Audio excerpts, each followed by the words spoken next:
சொற்பொழிவை கேட்பதற்காக இரண்டாவது வாரத்தில் நீங்கள் எல்லாம் குழுமியிருக்கிறீர்கள்.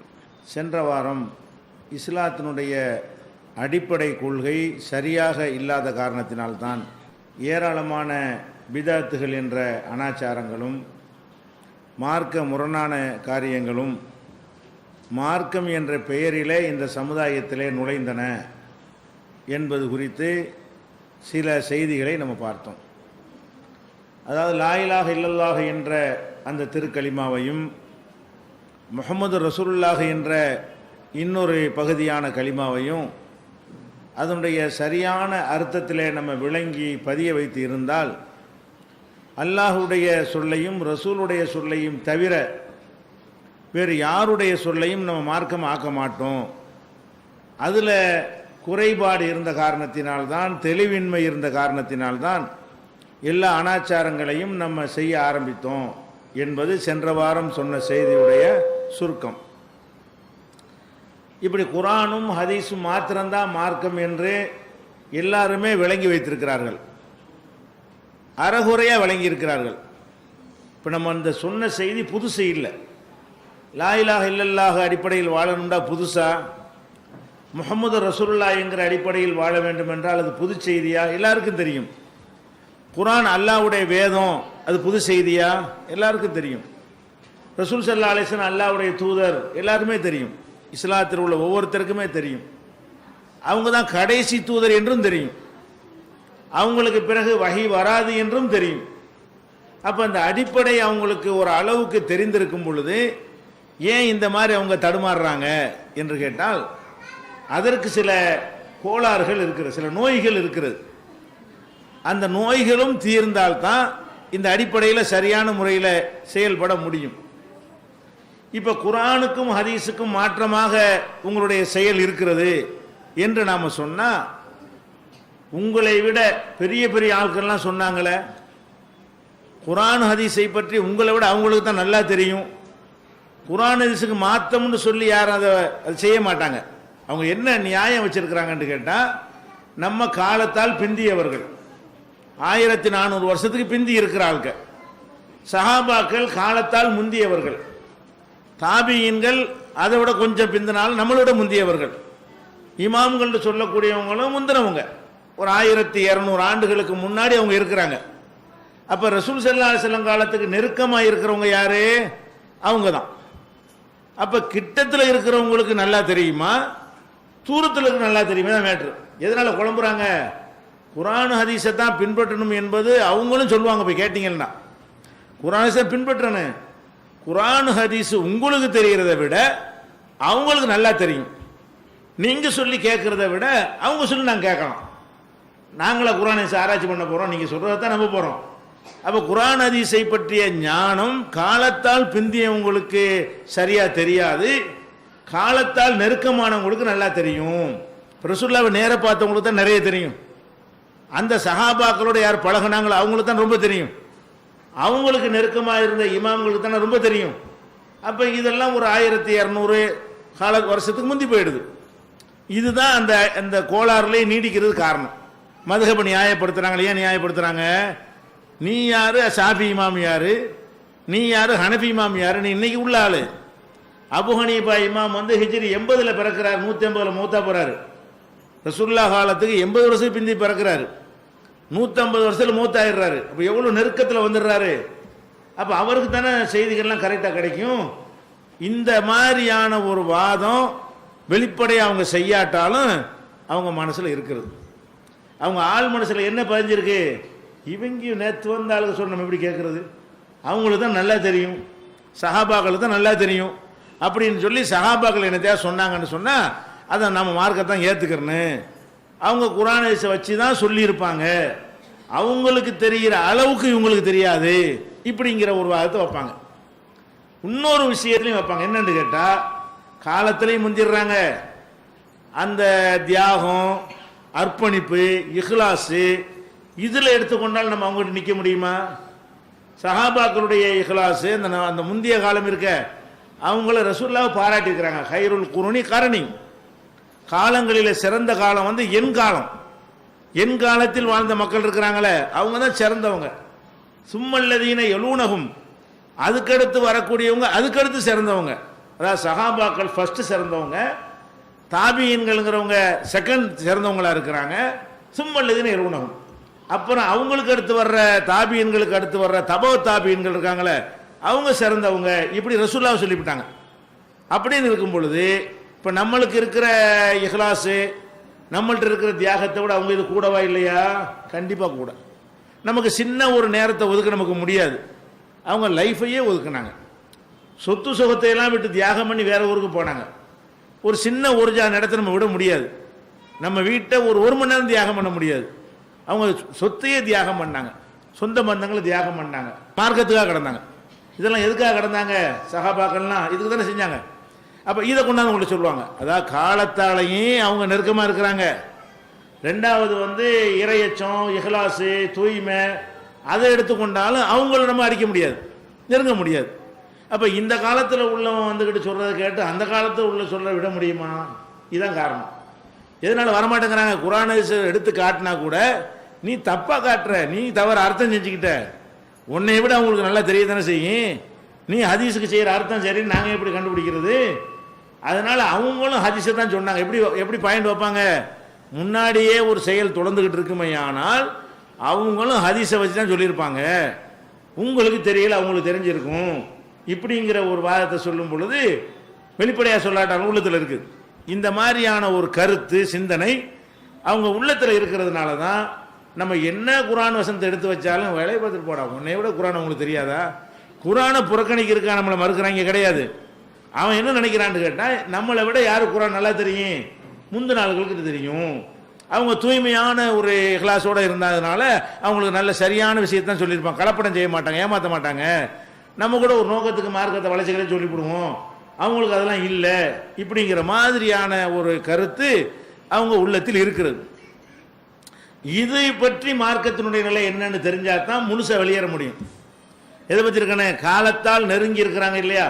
நெருங்கி இருந்தால் அவர்களுக்கு நிறைய விஷயங்கள் கிடைக்கும் அப்படிங்கிறது சரியா? காலத்தால் நெருங்கி இருக்கிறவங்களுக்கு விஷயம் நிறைய கிடைக்குமா? காலத்தால் பின்னாடி இருக்கிறவங்க நிறைய கிடைக்குமா? ஹதீஸே யாருக்கு நல்லா கிடைக்கும்? குர்ஆனை யாருக்கு சிறந்த முறையில் கிடைக்கும்? அப்படிங்கிறத ஆராய்ச்சி கண்ணோட பார்த்தீங்கன்னு சொன்னா இவங்களுடைய இந்த வாதம் தவறு, அடிப்படை இல்லாதது என்று நீங்க தெரிஞ்சுக்கலாம். எப்படி? இப்ப நீங்க வந்திருக்கிறீங்க, எல்லார் வீட்லையும் குர்ஆன் இருக்கு, ஒண்ணுக்கு மேல கூட இருக்கும், 10 கூட வச்சிருப்பீங்க, வழங்குதா? அம்மாவுக்கு ஒன்று, மகளுக்கு ஒன்று, அக்காவுக்கு ஒன்று, தங்கச்சிக்கு ஒன்று, என்ன செய்யும், அண்ணனுக்கு ஒன்று, தம்பிக்கு ஒன்று, எல்லாம் வச்சிருப்பீங்க. அப்போ குர்ஆனுங்கிறது எல்லார் கையிலையுமே இருக்கிறது, நிறைய இருக்கிறது, ஒன்றுக்கு மேலே இருக்கிறது. இப்போ சஹாபாக்கள் காலத்தில் எல்லாத்தையும் குர்ஆன் இருந்துச்சா? இல்லை. அடிச்சா வித்தாங்க? இல்லை. பெருசாக இருந்துச்சு? இல்லை. அப்போ குர்ஆனை அவங்கவுங்க மனப்பாடம் பண்ண, அதான் குர்ஆன். ரசூல் ஸல்லல்லாஹு அலைஹி வஸல்லம் ஓதி காட்டுவாங்க, அதை சஹாபாக்கள் மனப்பாடம் அம்புட்டி பண்ண முடியுமா? எழுதுறது அம்புட்டி பண்ணிக்கலாம், மனப்பாடம் எப்படி அம்புட்டு மனப்பாடமாகும்? ரசூல் ஸல்லல்லாஹு அலைஹி வஸல்லம் ஓதி காட்டு 100 வசனத்தை ஓதி காட்டினா இவர் 10 மனப்பாடம் பண்ண, அவர் 10 பண்ணுவார், அவர் 10 பண்ணியிருப்பார், சில பேர் மெனக்கெட்டு 100ஐயும் பண்ணியிருப்பார். அப்படிப்பட்டவர்கள் விரல் விட்டு என்ற அளவில் இருப்பாங்க. நீங்கள் நினைச்சா ஒரு குர்ஆனை இப்போ எடுத்து பார்க்க முடியும். அந்த வசதி யாரு கூட? நமக்கு கூட அவங்களுக்கு இல்லை. எதனால நம்ம இந்த காலத்தில் உள்ளதான் சரியா இருக்குன்னு சொல்றோம்னு கேட்டால், குர்ஆன் இருந்தது உண்மை, அனைவருக்கும் எழுத தெரியாது. அந்த சமுதாயத்துக்கு பேரே என்ன? உம்மி. உம்மி சமுதாயம்னு சொல்றோம். உம்முண்டா என்ன? உம்முண்டா என்ன அர்த்தம்? உம்முண்டா தாய். அம்மாவுக்கு பேர் அரபில் என்ன? உம்மு. உம்மின்னு சொன்னா தாயவே சார்ந்து இருக்கிற கை குழந்தைன்னு அர்த்தம். உம்மின்னு என்ன அர்த்தம்? கை குழந்தை தாயவே சார்ந்திருக்கும். கை குழந்தைன்னா என்ன அர்த்தம்? எழுத படிக்க தெரியாதுன்னு அர்த்தம். அப்ப எழுத படிக்க தெரியாத சமுதாயமாக யார் இருந்தா? ரசூல் ஸல்லல்லாஹு அலைஹி வஸல்லம் காலத்து சமுதாயம் இருந்தாங்க. ரசூல் அப்படித்தான் இருந்தாங்க. அர் ரசூலின் நபியில் உம்மின்னு அல்லாஹ் சொல்லி காட்டுறான். உம்மி ரசூலு. அதான் அது மாதிரி பாசபில் உம்மியின ரசூலன், உம்மி சமுதாயத்துக்கு தூதர் எல்லாம் அனுப்புனேங்கிறான். அப்படின்னு என்ன அர்த்தம்? அங்கே இருந்த ஒருத்தருக்கு எழுத தெரியாது, 1-2 கணக்கில் இருக்கிறது இல்லை. ஒட்டுமொத்தமாக எடுத்து பார்த்தீங்கன்னா அந்த சமுதாயத்துக்கு என்ன செய்யுது? எழுதவும் தெரியாது, வாசிக்கவும் தெரியாது. அப்போ குர்ஆன் வந்த உடனே எழுதுவதற்குன்னு சில பேர் இருந்தாங்க, அவங்க தான் எழுதி கொண்டார்கள். அது ஒரு 70, 80, 100 வருது, அவ்வளவுதான். ரசூல் ஸல்லல்லாஹு அலைஹி வஸல்லம் குர்ஆனை சொல்ல சொல்ல 1,00,000 சஹாபாக்களோ, 50,000 சஹாபாக்களோ, 20,000 சஹாபாக்களோ இருந்தாங்கன்னு வைங்க, 20,000 கூட வச்சுக்கிறங்க. அதில் 70ங்கிற என்ன கணக்கு? மீதி ஒருத்தரும் தெரியலையே. சின்ன நம்பர் தான் எழுத தெரிஞ்சிருந்தாங்க. அதிகமான நம்பரில் உள்ளவங்க என்ன செய்யலை, எழுத தெரிஞ்சவங்களா இருக்கலை. அப்போ இந்த குரானை எழுத தெரிஞ்சவனுக்கு தான் குரான் கிடைக்கும் அந்த காலத்தில். இந்த காலத்தில் காசு கொடுத்து வாங்கிடலாம். அந்த காலத்தில் குரான் எனக்கு வேணும்னா இவர்கிட்ட குரான் இருக்குன்னு வைங்க, அவர் இதை வாங்கி நான் உட்காந்து மெனக்கட்டு அதுக்கு ஒரு 6 மாதம் செலவழித்து அது எழுதுனா எனக்கு குரான் கிடைக்கும். ஒரு ஆளுக்கு குரான் வேணும்னு சொன்னால், ஆசைப்பட்டார்னு சொன்னால், எழுத தெரிஞ்சுன்னு சொன்னால் எழுதி வச்சவர் போய் கேட்கணும், கொஞ்சம் இரவல் தாங்க எழுதிட்டு தர்றேன். இவ்வளோ பெரிய புக்கை வந்து எழுதி 1/2 மணி நேரத்தில் கொடுக்க முடியும்? ஒரு நாள் பாடத்தை ஒரு நாள் கேட்குது நமக்கு. இவ்வளோ பெரிய 6000 வசனம் அந்த மாதிரி நெருக்கமாக இருக்கும்பொழுது இவ்வளோ எழுதி தரேன்னு வாங்கினா எவ்வளோ நாள் பிடிக்கும்? அவ்வளோ நாள் மெனக்கட்டால் தான் குரானே ஒரு ஆள் கிடைக்குது. அந்த காலத்தில் குரான் வேணும்டா கூட என்ன செய்யணும், தாபியன்கள் காலத்தில் அப்படித்தான். அப்போ என்ன அச்சு வந்துச்சா? அப்போல்லாம் மிஷினில் வச்சு பிரிண்டாக பண்ணிக்கிட்டு இருந்தா எலும்புலையும் தோல்லையும் மரப்பட்டையிலையும் எழுதிக்கிட்டாங்க. அப்போ குரான் என்பது ஒருவருக்கும் கிடைக்காத நிலைமை. ரசூல் ஸல்லல்லாஹு அலைஹி வஸல்லம் சொல்லும்போது அப்படி ஒன்று இப்படி ஒன்று காதில் விழுமா இல்லையா, அதுதான் அவங்களுக்கு தெரியும். நெருக்கமாக இருந்தாங்க. வாஸ்தவம், யாருக்கு வாய்ப்பு கூட இருந்துச்சு அவனுக்கு தான் நிறைய கிடைக்கும். வாய்ப்பு குறைவு அவங்களுக்கு. அவங்களுக்கு இறைவனுக்கு நெருக்கமானவர்களாக இருந்திருக்கலாம், நல்லவங்களாக இருந்திருக்கலாம். யாருக்கு சான்ஸ் அந்த வாய்ப்புகள் அதிகம் இருக்கிறதோ அவர்கள் அதிகமான விஷயங்களை அறிந்து கொள்வார்கள். யாருக்கு சான்ஸ் இல்லையோ அவங்களுக்கு அதிகமாக அறிந்து கொள்ள முடியாது. அப்போ இந்த குரானை எடுத்துக்கொண்டால் கூட இன்னைக்கு வந்து ஒரு வசனத்தை சொல்லி இது மாதிரி எத்தனை வசனத்துக்கு கேட்டால் ஒரு பட்டனை தட்டி இத்தனை சொல்ல முடியும். அகீமு சலாத்தன்னு எத்தனை இடத்துல வந்துருன்னு கேட்டால் இன்னைக்கு யாரும் சொல்ல முடியும், நமக்கு சொல்ல முடியும். ஏன், நம்ம சாஃப்ட்வேர் யுகத்தில் வாழ்ந்து கொண்டு இருக்கிறோம். இதை போய் சஹாபாக்கள்கிட்ட கேட்டால் எனக்கு தெரிஞ்சு ஒரு இடத்துல வர்றது 2 இடத்துல வருதுன்னு பாரு. அது 50 இடத்துல வந்திருந்தாலும் அது 30 இடத்துல வந்திருந்தாலும் அவ்வளவு சொல்ல முடியாது. அப்போ நம்ம என்ன வழங்கணும், காலத்தால் நெருங்கியிருந்தார்கள் என்கிற வாதத்தை வைத்துக்கொண்டு அவங்களுக்கு தான் நிறைய தெரியும் என்று நினைத்தால் அது ப்ராக்டிக்கலாக சிந்திச்சு பார்த்தா அது தப்பு. சும்மா வரட்டு வாதமாக கேட்டால் நல்லா இருக்கும். அது எப்படி இப்போ தெரிய முடியும், எந்த வழியில் தெரிஞ்சிருப்பாங்க? உம்மி சமுதாயமாக இருக்கிறாங்க, எல்லாம் சொல்லிவிட்டான். எழுத படிக்க தெரியாது, எழுதுறவங்க கொஞ்சம் பேர் தான் இருந்தாங்க. அப்போ காதால் கேட்டு மனப்பாடம் பண்ணவங்க தான் இருந்தாங்க, அதுவும் குறைவான எண்ணிக்கைலாம் இருந்தாங்க. மீதி உள்ளவங்களுக்குலாம் 10 வசனமோ 20 வசனமோ தெரியும். எந்த அளவுக்குன்னு கேட்டால் ஒருத்தர் வந்து என்ன செய்கிறாரு, ஒரு பொண்ணை எனக்கு கல்யாணம் பண்ணி தாங்கன்னு கேட்குறாரு. ரசூல்லாட்ட கேட்குறாரு. ரசூல்லா என்ன செஞ்சுருக்கிறாங்க, மகருக்கு என்ன வச்சுருக்கேங்கிறாங்க. ஒன்றுமே இல்லை, ஒரு இரும்பு மோதிரம் அது கூட இல்லை, இந்த ஒரு ட்ரெஸ்ஸு இது வச்சுருக்கானே, இதான் ட்ரெஸ்னா போர்வை இதான் இருக்குது, இதை போய் நீ மகராக கொடுத்து நீ என்ன பண்ணுவ அப்புறமேலு அப்படின்னு சொல்லிட்டு என்ன செய்கிறாங்க, உனக்கு குரான் ஏதாச்சும் தெரியுமான்னு இருக்கிறாங்க. அப்போ என்ன அந்த காலத்தில் எப்படி இருந்திருக்குன்னு பார்த்துக்கிட்டீங்களா? குரான் தெரியாமல் இருந்திருக்கிறாங்க. உனக்கு ஏதாச்சும் குரான் தெரியுமா? எனக்கு என்னென்ன சூறா தெரியும், 2-3 சூறாவை சொல்கிறாரு. இதை போய் அந்த பொண்ணு கற்றுக் கொடு, அதான் மகருன்றாங்க. அப்போ அந்த பொண்ணுக்கும் தெரியலன்னு தப்பா. 2-3 சூறா இவருக்கு 2-3 சூறா தான் தெரிஞ்சிருக்குது. பொண்ணுக்கு மகர் என்ன, குரானே தெரியாமல் இருக்கிறவங்களுக்கு போய் குரான் இந்த ஒரு சொல்லி கொடுத்து அதை மகராக வாங்கி கொண்டு கல்யாணம் பண்ணி கொடுக்குறாங்கன்ட்டு புகார் ஹதீஸ் இருக்கா இல்லையா? அப்போ இந்த செய்தி வந்து நம்ம வேறு விஷயத்துக்கு இந்த ஹதீஸ் நம்ம சொல்லியிருப்போம். இந்த கோணத்துக்கு சிந்திச்சு பார்த்துருக்குறோமா? ஏன்னா குரான் 2-3 சூறா சஹாபிங்கிறோம், 2-3 சூறா தெரியுதுங்கிறாரு. சஹாபி பெண்கள்ங்கிறோம், 2-3 சூறா சொல்லி கொடுங்குறாங்க. அப்போ அந்த 2-3 சூறா கூட அந்த அம்மாவுக்கு தெரியாமல் இருந்திருக்கு. ஒரு இஸ்லாமிய சமுதாய பெண்ணு, சஹாபி பெண்ணு, அவங்களுக்கு என்ன தெரியல, இது ரசூலுல்லாஹ் அவங்களை அர்ப்பணிக்க வர்றேன்னு சொன்ன ஒரு பெண்ணு, கிராமத்தில் இருக்கிற ஒரு பொண்ணு கிடையாது. நான் உங்களை கட்டிக்கிற வர்றேன்னு கேட்குது. ரசூலுல்லாஹ்க்கு விருப்பம் இல்லை, என்ன செய்கிறாங்க, எனக்கு கட்டித்தாங்கன்னு கேட்குறாரு. அப்படியாக அந்த சபையில் நடக்கிறது. அப்போ அந்த ரசூலுல்லாஹ்வுக்காக தன்னை அர்ப்பணிக்கிறேன்னு சொல்லக்கூடிய அளவுக்கு முகபத்து வைத்திருந்த ஒரு பெண்ணுக்கு என்ன தெரியல? அப்போ சஹாபியில் நல்ல சஹாபி தானே, உயர்ந்த அந்தஸ்தில் ஒரு சஹாபி பெண்ணு தானே, என்ன தெரியல? இவருக்கு தெரிஞ்ச 2-3 அதான் எனக்கு தெரியுமே சொல்ல வேண்டியானே. அந்த அம்மா என்ன சொல்லியிருக்கலாம், இவர் என்ன எனக்கு சொல்லு, நான் சொல்லி கொடுப்பேன் அவருக்கு, அப்படியா இருந்தாங்க? இல்லை. அப்போ என்ன நம்ம சிந்திக்கணும், குரானை வந்து தெரிந்தவர்களே கம்மியாக இருந்தாங்க. அப்புறம்ல ஆராய்ச்சி பண்ணுறது, அது என்ன, இந்த வசனம் என்ன, அந்த வசனம் என்ன, 72 வசனம் எடுத்து போட்டு மொத்தமாக திரட்டி செய்வதற்கு மொத்த விஷயம் இருக்கு நம்ம கையில், சரக்கை வச்சுக்கிட்டு ஆய்வு பண்ண வேணும். அப்போ அந்த சஹாபாக்கள் வந்து அந்த மாதிரியான வாய்ப்புகளும் உங்களுக்கு கிடைக்கல. இப்போ ஹதீஸ் குரானை விட்டுருவோம். குரானில் வந்து அனைத்து சட்டங்களும் கிடையாது, பேசிக்கானதான் இருக்கும். குரானில் என்ன இருக்குது, தொழுங்கள் இருக்கும், எப்படி தொழுகிறன்னு இருக்காது. தக்பீர்லேருந்து சலாம் கொடுக்குறது இருக்குமா, தொழுங்கள்னு கட்டளை இருக்கும், எப்படிங்கிற ரசூலுல்லாஹ் செஞ்சு காட்டுவாங்க. ஐயா உயர்த்தி நெஞ்சை கட்டுற கையில் கட்டுற எல்லாமே குரானில் இருக்காது. ருக்கு செய்யுங்கள் சைதா செய்யுங்கள் மட்டும் மொட்டையாக இருக்கும், அவ்வளோதான் இருக்கும். இந்த ஆர்டர்லாம் இருக்காது, இந்த தர்த்தீப் இந்த வரிசையெல்லாம் என்ன இருக்காது, குரானில் இருக்காது. நோன்பு வையுங்கள் இருக்கும், அவ்வளோதான் இருக்கும். அதனுடைய அனைத்து விஷயங்கள் இருக்கும். அதாவது ஓரளவு கிடச்சிருந்து வைங்களேன், அதுலேருந்து வரைக்கும் சாப்பிடாதீங்கிறான், எல்லாம் வந்து அது முடிஞ்சிருச்சு, அவ்வளோதான் சட்டம். நோம்புக்கு வேணால் சட்டம் கம்மியாக இருக்கிறதுனால அவ்வளோ வேண்டாம் இருக்கலாம். ஹஜ்ஜி ஜக்காத்துலாம் இல்லை, ஜக்காத்துலாம் முழு சட்டம் ஒன்றுமே கிடையாது குரானில். ஜக்காத்து கடமைங்கிறது தான் இருக்கிறது. இப்படி நிறைய விஷயங்கள் எடுத்துக்கொண்டீர்களே, ஆனால் அடிப்படையான விஷயங்கள் குரானில் இருக்கும். விவரங்கள்லாம் இதில் கிடைக்குது, ஹதீஸில் கிடைக்குது. ரசூல் ஸல்லல்லாஹு அலைஹி வஸல்லம் செஞ்சு என்ன செய்வாங்க, காட்டுவாங்க. அதை பார்த்து சஹாபாக்கள் வந்து ஃபாலோ பண்ணுவாங்க. தொழுகைன்னா உயரமான மேடையிலேயே நின்று தொழுவாங்க, சஹாபாக்கள்லாம் பார்ப்பாங்க. அந்த மாதிரி தான் ரசூலுல்லாஹ் உயரமான இடத்துல நின்று தான் தொழுது காட்டியிருக்கிறாங்க. அப்போ தான் எல்லாம் தெரியுங்கிறதுனால குனிகிறது, அத்தையாத்தில் கால் இப்படி இருந்துச்சுன்னா ஏதோ சொல்கிறாங்க, வெறுந்தரில் உட்காந்தா காலை பார்க்க முடியாது. அப்போ அந்த மாதிரிலாம் உயரமான இடத்தில் நின்று கொண்டு தொழுதெல்லாம் காட்டி அதை சஹாபாக்கள் கற்றுக்கிட்டாங்கன்னு வருது. சரி, இந்த ஹதீஸுகள்னு சொல்கிறோமே, இந்த ஹதீஸுகள் எல்லாம் சஹாபாக்கள் எந்த அளவுக்கு தெரிஞ்சுன்னு நினைக்கிறீங்க? எந்த அளவுக்கு தெரிய வாய்ப்பு பெற்றிருந்தாங்க? புக்காக இருக்கிற குரானே தெரியறதுக்கு என்ன வாய்ப்புன்னு தெரிஞ்சுக்கிட்டீங்க. எழுத்தில் வந்த குரானு எவ்வளவுக்கு தான் தெரியுது, இவ்வளோதான் இருந்திருக்கு. ஹதீஸ் எழுத்தில் இருந்துச்சா? ரசூல் ஸல்லல்லாஹு அலைஹி வஸல்லம் என்ன கட்டளை எழுத தெரிஞ்சது கொஞ்சம் பேர் தான் எழுத தெரிஞ்சிருந்தாங்க. அவங்களுக்கு ரசூல்லா என்ன கட்டளை போட்டாங்க? லா தக்துபு அன்னி கைரல் குரான், நான் சொல்கிற குரானை மட்டும் தான் எழுதிக்கணும், வேற எழுதக்கூடாதுட்டாங்க. சஹாபாக்கள் ரசூல்லா போட்ட கட்டளை என்ன? லா தக்துபு அன்னி கைரல் குரான், குரானை தவிர இது எழுது. ஏன்?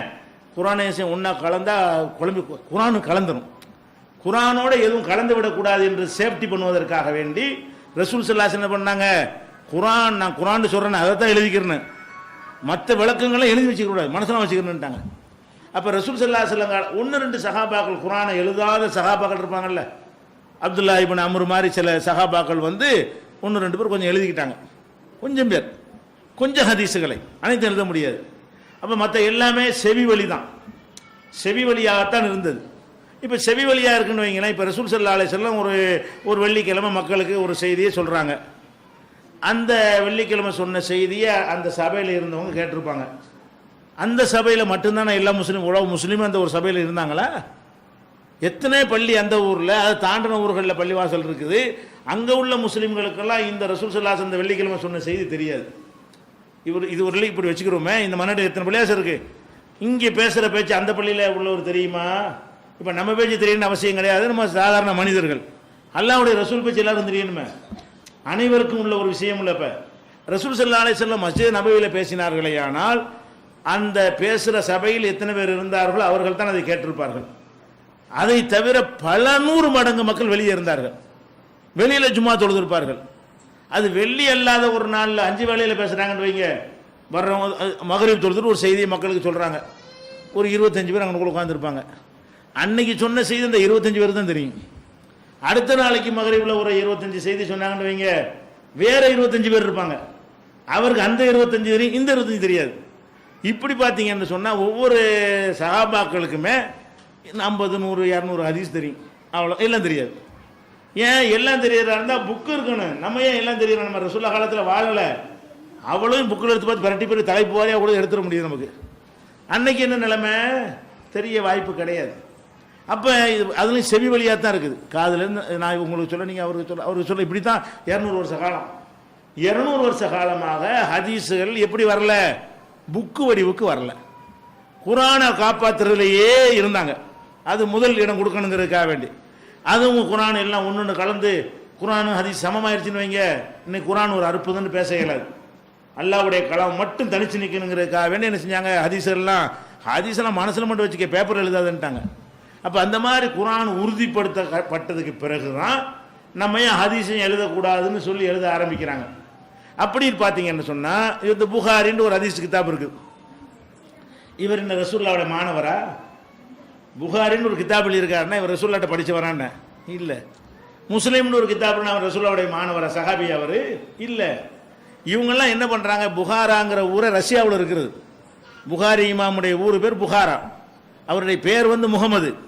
வழங்குதா? அவர் புகாராங்கிற ஊரில் பிறந்ததுனால அவருக்கு பேர் என்னது? புகாரி ஊரை சேர்ந்தவர். புகாரின்னு பேர் தெரியல நிறைய பேர் விளங்காமல். அவர் புகாராவில் பிறந்ததுனால அவருக்கு பேர் புகாரி. அது ஒரு நல்ல ஒரு மீனிங்கே ஒரு அர்த்தம்லாம் கிடையாது. அவர் அந்த ஊரில் பிறந்தாருங்கிற, புகாராங்கிற ஊரை சேர்ந்தவர். மெட்ராஸுக்காரன் சொல்லணும்னு வைங்களேன், மெட்ராஸுக்காரன்னு சொல்லலாம். இப்படி சொன்ன ஊரில் உள்ள மதுரைக்காரன் மெட்ராஸ்காரன் பேர் வைக்கலாமா? நம்மளுக்கு புகாரின்லாம் பேர் வச்சு தெரியுறாங்க உனக்குதா. அது புகாரி அவர் பேர் கிடையாது, அவர் முகமது பின் இஸ்மாயில். புகாரின்னு கிதாப் எழுதினவருடைய பேர் என்ன? முகமது. அவங்க வாபா பேர் இஸ்மாயில். அப்போ இந்த முகமது பின் இஸ்மாயிலுங்கிறவர் ரஷ்யாவில் இருக்கக்கூடிய புகாராங்கிற ஒரு ஊரில் பிறக்கிறாரு. அவர் அங்கே வரைக்கும் இஸ்லாம் போய் சென்றடையுது, இஸ்லாத்தை ஏற்றுக்கொள்கிறாரு. ஏற்றுக்கொண்ட பிறகு மார்க்கத்தை கற்றுக்கொள்ளணுங்கிறதுக்காக வேண்டி அரபு நாட்டுக்கு வர்றாரு, அரபியை கற்றுக்கொள்கிறாரு. கற்றுக்கொண்ட பிறகு நம்ம ஹதீஸுகளை ரசூலுல்லாஹ் சொன்னதெல்லாம் தொகுத்தா என்ன நினைக்கிறாரு? எங்கே போய் துவக்குறது? எந்த கிதாப்லேருந்து துவக்குறது? யாருக்கு எல்லா ஹதீஸ் தெரியும்? தெரியாது. அப்போ என்ன செய்வார்?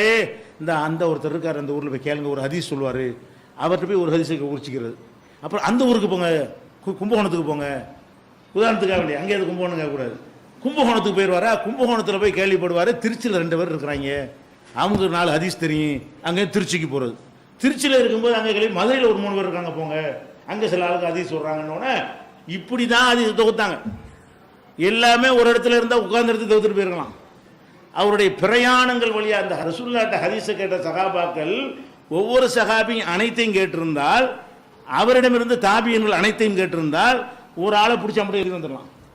எல்லா ஹதீஸையும் ஒவ்வொரு சகாபியும் கேட்டிருந்தாரு வைங்க, அவர்கிட்ட போக வேண்டியது, சொல்லுங்க அடுத்த விஷயம் என்ன, அடுத்த விஷயம் என்ன, ஊரை சுற்ற வேண்டிய தேவையில்லை. இவர் ஊராக சுற்றி போய் ஒரு ஊரில் ஒரு ஹதீஸு, ஒரு ஊரில் 2 ஹதீஸு, இப்படியாக எல்லா இமாம் புகாரி உதாரணத்துக்கு தான், புகாரி முஸ்லீமும் திருமதி எல்லாருமே இப்படி தான், எல்லாருமே ஹதீஸுகளை தொகுப்பதற்கு பிரயாணங்கள் மேற்கொண்டார்கள். அப்போ பிரயாணம் மேற்கொண்டதான் அந்தந்த ஊரில் ஒரு சஹாபி இப்போ ரசூலுல்லாஹ் மௌத்தா போன பிறகு அந்த சஹாபி என்ன செய்வார்? வேற ஊருக்கு போயிருப்பார். அந்த சஹாபி மூலமாக உள்ள ஹதீஸ் அந்த ஊருக்கு தான் தெரியும். அவர் கூஃபாவுக்கு போயிருந்தாருன்னு வைங்க, இந்த சஹாபி ஒரு 10 ஹதீஸ் 50 ஹதீஸோட கூஃபாங்கிற ஊருக்கு போனால் இவர் மனப்பாடம் பண்ண ஹதீஸ் கூஃபாவில் தான் இருக்கும். அப்போ கூஃபாவுக்கு போனால் தான் அந்த ஹதீஸ் கிடைக்கும். அப்போ இவர் ஒரு சஹாபி கூஃபாவுக்கு போகிறாரு, அங்கே போய் ஹதீஸை சொல்கிறாரு, அந்த மக்கள் அடுத்த மக்களுக்கு சொல்கிறாங்க, அந்த ஊர்லேயே சுற்றிக்கிட்டு இருக்குது. ரசூலுல்லாஹ்ட்ட ஹதீஸை கேட்டவர் கூஃபாவுக்கு போயிட்டாருன்னு சொன்னால் அவர் வழியாக கிடைச்ச ஹதீஸ் எந்த ஊரை தாண்டாது? கூஃபாவை தாண்டாது. அவர் அங்கே உள்ள மாணவர் சொல்லுவார், அந்த மாணவர் சொல்லுவார், டெலிகாஸ்ட் டிவியாக இருந்துச்சு அந்த காலத்தில், அந்த ஊரை தாண்டதுக்கு வழியே கிடையாது. அப்போ இந்த சஹாபி எந்த ஊருக்கு போயிருக்காருன்னு கண்டுபிடிச்சி அந்த ஊருக்கு போனால் அவர் வழியாக உள்ள ஹதீஸில் நம்ம கிடைக்கும் அப்படின்னு சொல்லி சஹாபாக்கள் பயணப்பட்ட ஊர்களை எல்லாம் தேடி தேடி எடுத்துக்கொண்டு அந்த ஊருக்கு போய் சஹாபிட்ட கேட்டவர் தான் இருப்பார். அங்கே சஹாபியும் இருக்க மாட்டார் அந்த ஊரில். இவர் காலத்தில் இவர் 200 வருஷத்துக்கு பிந்தி வர்றாரு. அப்போ இவர் போகிற காலத்தில் யார் இருக்க மாட்டார் அந்த ஊரில்? சஹாபி இருக்க மாட்டார், தாபியும் இருக்க மாட்டார், தாபியும் இருக்க மாட்டார், அடுத்த தலைமுறை தான் இருப்பார். அவரை போய் பார்த்து உங்களுக்கு ஹதீஸ் ஆமாம் யார் சொன்ன? அவர் தான் சொன்னார். அவருக்கு யார் சொன்ன? அவர் சொன்னார். அவருக்கு யார் சொன்ன? அவர் சொன்னார். அவருக்கு யார் சொன்னால் அந்த சஹாபி சொன்னார். அவருக்கு யாரும் ரசூலுல்லாஹ் சொன்னாங்கன்னு இப்படியாகும். இப்படி தான் புகாரி கிதாபில் ஹதீஸே இருக்கும். நேரடியாக ஹதீஸ் இருக்காது, தமிழாக்கத்தில் அதெல்லாம் விட்டுருவாங்க. அரபியில் எப்படி இருக்குங்க? ஒரு ஹதீஸ் சொன்னால் எனக்கு இஸ்மாயில் சொன்னார், இஸ்மாயிலுக்கு இப்ராஹிம் சொன்னார், இப்ராஹிமுக்கு முஸ்தபா சொன்னார், முஸ்தபாவுக்கு அபூ ஹுரைரா சொன்னார், அபூ ஹுரைராக்கு ரசூலுல்லாஹ் சொன்னாங்கன்னா இப்படி ஹதீஸுக்கு இருக்கும். ஒவ்வொரு ஹதீஸுக்கும் வெவ்வேறு ஆட்கள், ஒவ்வொரு ஹதீஸுக்கும் வெவ்வேறு ஆட்களோட தான் புகாரி கிதாப் எடுத்து அப்படி தான் அரபியில் இருக்கும். இதெல்லாம் நமக்கு போர் அடிக்கிறதுனால தமிழில் அர்த்தத்தை மட்டும் போட்டுருவாங்க. இன்னமல் அமால் பின்னியா, செயல்கள் எல்லாம் எண்ணங்களை பொறுத்துன்னு போட்டுருவோம். அதுதான் அந்த மேட்ரு. ஹதீஸ் மத்தனா தான் யார் வழியாக வந்துச்சுன்னா அதில் இருக்கும். அதில் அரபியில் அது மொழிபெயர்க்க மாட்டாங்க. மொழிபெயர்த்தா வெறுப்பாக இருக்கு, நமக்கு தெரியாது. இந்த பேசிக்கெல்லாம் விளங்காதுல. எனக்கு அவர் சொன்னார், அவருக்கு அவர் சொன்னார், அவருக்கு மூடி வச்சுட்டு போயிடுவான். அதனால் என்ன பண்ண வேண்டியிருக்கு? எண்ணங்களை பொறுத்து தான் செயல்கள்ங்கிற மேட்டரை மட்டும் சொல்லிட்டு போயிட்டு இருக்கிறாங்க. அப்போ எதுக்கு இதை சொல்ல வர்றேன்னு கேட்டால், அப்போ ஹதீஸுகள் இப்போ நம்ம ஒரு புகாரி என்பவர் தொகுத்த ஹதீஸுகளை இன்னைக்கு ஈஸியாக நீங்கள் எடுத்துறீங்க. இவ்வளவு ஹதீஸையும் இவ்வளோ வேணாம், இதில் ஒரு 5% ஒரு சஹாபியை தெரிஞ்சிருக்க முடியுமா? இந்த புகாரியில் இருக்கக்கூடிய இந்த ஹதீஸுகள் பல சஹாபிகள்கிட்ட பரப்பி விடப்பட்ட செய்தி, உருத்தன்னு கிடைச்ச செய்தி இல்லை. 300-400 சஹாபிகள்கிட்ட வந்த அந்த செய்தியை தொகுத்து வச்சிருக்காருன்னு கேட்டால் அதில் ஒரு 5% கூட எல்லாம் ஒரு சஹாபிக்கும் தெரியாது. 5% தெரியாதுங்கிறேன். முஸ்லீமில் உள்ள ஹதீஸ்லாம் எப்படி தான்? அப்போ ஹதீஸுகள் புக்காக இல்லை, அவங்க எழுதி வைத்து கொள்ளவில்லை, அனைத்தையும் கேட்டுக்கொள்ளவில்லை. அப்போ என்ன ஆகும்னு கேட்டால், எப்போ தொகுக்கப்படுதோ, இன்னும் சொல்ல போனால் அந்த அச்சுக்கலைங்கிற ஒரு கிஃப்ட் எல்லாம் கொடுக்குறான் மனித குலத்துக்கு. வெறுமனை எழுதி கொண்டே இருந்த காலத்தில் எல்லாம் ரொம்ப கஷ்டம். அச்சுக்களை வந்த பிறகு என்ன ஆச்சு? சக்குன்னு குத்தி தள்ளிட்டு போயிடும். ஒரு மிஷினில் அடிச்சு அடிக்கணும், பெருசாக கல் அச்சு முதல் கொண்டாக்குனாங்க. அப்புறம் எழுத்து கோர்த்தாங்க. எழுத்து கோர்த்து என்ன செஞ்சான்? அச்சுனா கல்லே தோன்றுறது, அப்படியே ஒரு பேஜ் எடுத்துக்கிட்டு கல்லையே தோண்டி முக்கி முக்கி அடிக்கிறது. இருந்தாலும் எழுதுகிற நேரத்தில் மிச்சமாமா இல்லையா? ஒரு பேஜை உட்காந்து எழுதுறதுக்கு பதிலாக ஒரு அச்சை வச்சு ஒரு 500 குத்தலாம்ல, ஒரு 1000 பக்கம் அடிக்கலாமா? அந்த மாதிரி தான் கலை வந்த பிறகு தான் கொஞ்சம் கொஞ்சம் புஸ்தகங்கள் கிடைக்க ஆரம்பிக்குது. அதுக்கப்புறம் வந்து எழுத்தை கோத்து கோத்து செய்கிறான் பாருங்க, கம்போஸ் பண்ணுற கலை, அது வந்த பிறகு இன்னும் லேசாகுது. புக்குகள் பேப்பர்லாம் ரொம்ப ஈஸியாக கிடைச்ச பிறகு இன்னும் சாதாரணமாக கிடைக்கக்கூடிய நிலைமை ஏற்படுகிறது. அதுக்கப்புறம் இப்போ என்ன நிலைமையில் இருக்கிறோம்? பேப்பரே வேண்டியதில்லை. இப்போ ஒரு கம்ப்யூட்டர் இருந்தால் போதும், ஒரு ஐஃபோன் இருந்தால் கூட போதும், ஒரு மெமரி கார்டு இருந்தால் போதும், எல்லா கித்தாப்பும் அதுக்குள்ளே வந்துடும். வழங்குதா? இதில் வந்து நான் ஒரு 5000 கித்தாப்பு நான் வச்சுருக்கேன். வழங்குதா? இந்த சின்ன பொருள்கள் இருக்குது 5000 கித்தா அவ்வளோ ஹதீஸ் கித்தாப்புகள், ஹதீஸ் கலை, நகு சர்வ் எதை எடுத்துக்கொண்டாலும் போகிற வழி இப்படி பார்த்துக்கிட்டே நாளைக்கு என்ன பாடம் நடக்கணும் இப்படி பார்த்துக்கிட்டே பாடம் நடத்திடுவோம். வழங்குதா? இதுதான் மேட்ரு. அப்போ கிளாஸ் நடத்துகிறாந்தா இதுக்குன்னு உட்கார எந்த பக்கையும் பெரட்டுறது கிடையாது. வர்றதுக்கு 1/2 மணி நேரத்துக்கு முன்னாடி பார்த்துக்கிட்டு இருந்தோம்னா என்ன எதை சொல்லலான்னு இப்படி வந்துடும். அப்போ இப்படியான ஒரு காலத்தில் இன்றைக்கி வாழ்ந்துக்கிட்டு இருக்கிறோம். இந்த வசதி அவங்களுக்கு இருந்துச்சா? இந்த வசதி உள்ளவனுக்கு தான் நிறைய கிடைக்க வாய்ப்பு இருக்குது. அவங்க இந்த காலத்தில் இருந்தால் கூட தெரிவாங்கன்னு சொல்லுங்கள். எப்படி சொல்லணும்? நம்ம அந்த காலத்தில் இருந்தால் அதில் காவாசி நமக்கு தெரியாது. அவங்க இந்த காலத்தில் இருந்தால் இதை விட இன்னும் கொஞ்சம் நல்ல சிறப்பாக செய்வாங்க. அப்படி வேண்டாம் சொல்லலாமே தவிர இந்த சான்ஸ் நமக்கு தான் நல்லா தந்தா அவங்களுக்கு தரலையே. இந்த கிஃப்ட்டை பட்டனை தட்டி பார்த்து இப்போ விரலா செய்தல்னு வைங்களேன், விரலா செய்தலுக்கு ஒரு அரபி சொல் இருக்கும்ல, அந்த சொல்லை போட்டு பட்டனை தட்டுனா எந்தெந்த கித்தாப்பில் எங்கெங்கெல்லாம் அது இருக்குன்னு ஒரு செகண்டில் லிஸ்ட்டு தருது. அதில் இருக்குது அதில் இருக்குது அதில் இருக்குன்னு டெக்ஸ்ட்டோட காட்டுது. அப்போ இது இத்தனை இடத்துல வருதுங்கிற கண்டுபிடிக்க நமக்கு எவ்வளோ தேவை? ஒரு செகண்டு போதும். ஃபாஸ்ட்டாக கம்ப்யூட்டர், சூப்பர் ஃபாஸ்ட் கம்ப்யூட்டர் வச்சுருந்தான்னு சொன்னால் மைக்ரோ செகண்டு போதும். தட்டி முடிக்கிறதுக்குள்ளே சொல்லு. கால்குலேட்டர் சொல்கிறோமா இல்லையா? 1 லட்சம் ரூபாய் 7344 பெருக்கணும் எவ்வளோன்னு இப்போ செகண்டில் சொல்லுதா இல்லையா கால்குலேட்டரு? அதை விட வேகமாக சொல்லக்கூடிய கம்ப்யூட்டர்லாம் வந்திருக்குது. அப்போ இந்த வசதி உள்ள நமக்கு வந்து நிறைய கிடைக்க வாய்ப்பு இருக்குமா?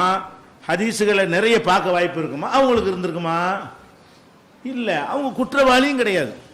உனக்கு அம்புட்டு அதையும் தெரியல, நல்லா கேட்பேன், தெரிஞ்சதை கொண்டு நம்மளும் செய்வாங்க. ஏன் இப்போ அம்புட்டையும் செய்யல நல்லா கேட்க மாட்டான்.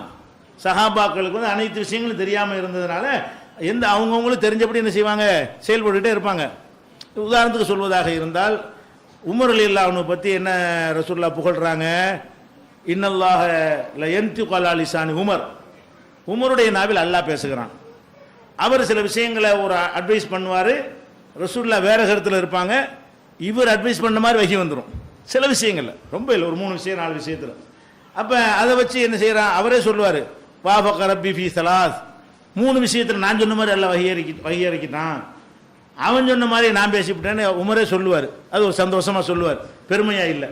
அப்போ அந்த மாதிரியான ஒரு கரெக்டாக பேசக்கூடியவருங்கிற அளவெல்லாம் உள்ளார் யார்? உமர் ரலியல்லாஹு அன்ஹு அந்த மாதிரி இருக்கார். அவர் என்ன செய்கிறாருன்னு கேட்டால், ஒரு சஹாபி வந்து கதவை தட்டுறார், இவர் வீட்டில் இருக்கிறார், ஏதோ ஒரு வேலையாக இருக்கிறாரு, அவர் திறக்கலை.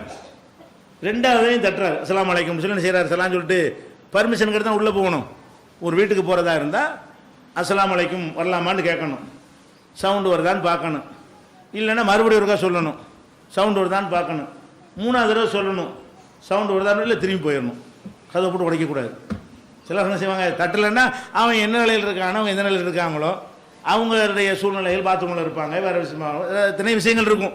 இதுகளை போட்டுட்டு ஒட்டச்சு கதை ஒட்டச்சிட்டு அந்த மாதிரிலாம் செய்யக்கூடாது மார்க்கத்தில். 3 தடவை தட்டணும், இல்லைன்னா போய்கிட்டே இருக்கணும். அதுங்கதா அது அதான் மனித சுதந்திரம் பாதுகாக்கப்படக்கூடியதுக்கு உள்ளது.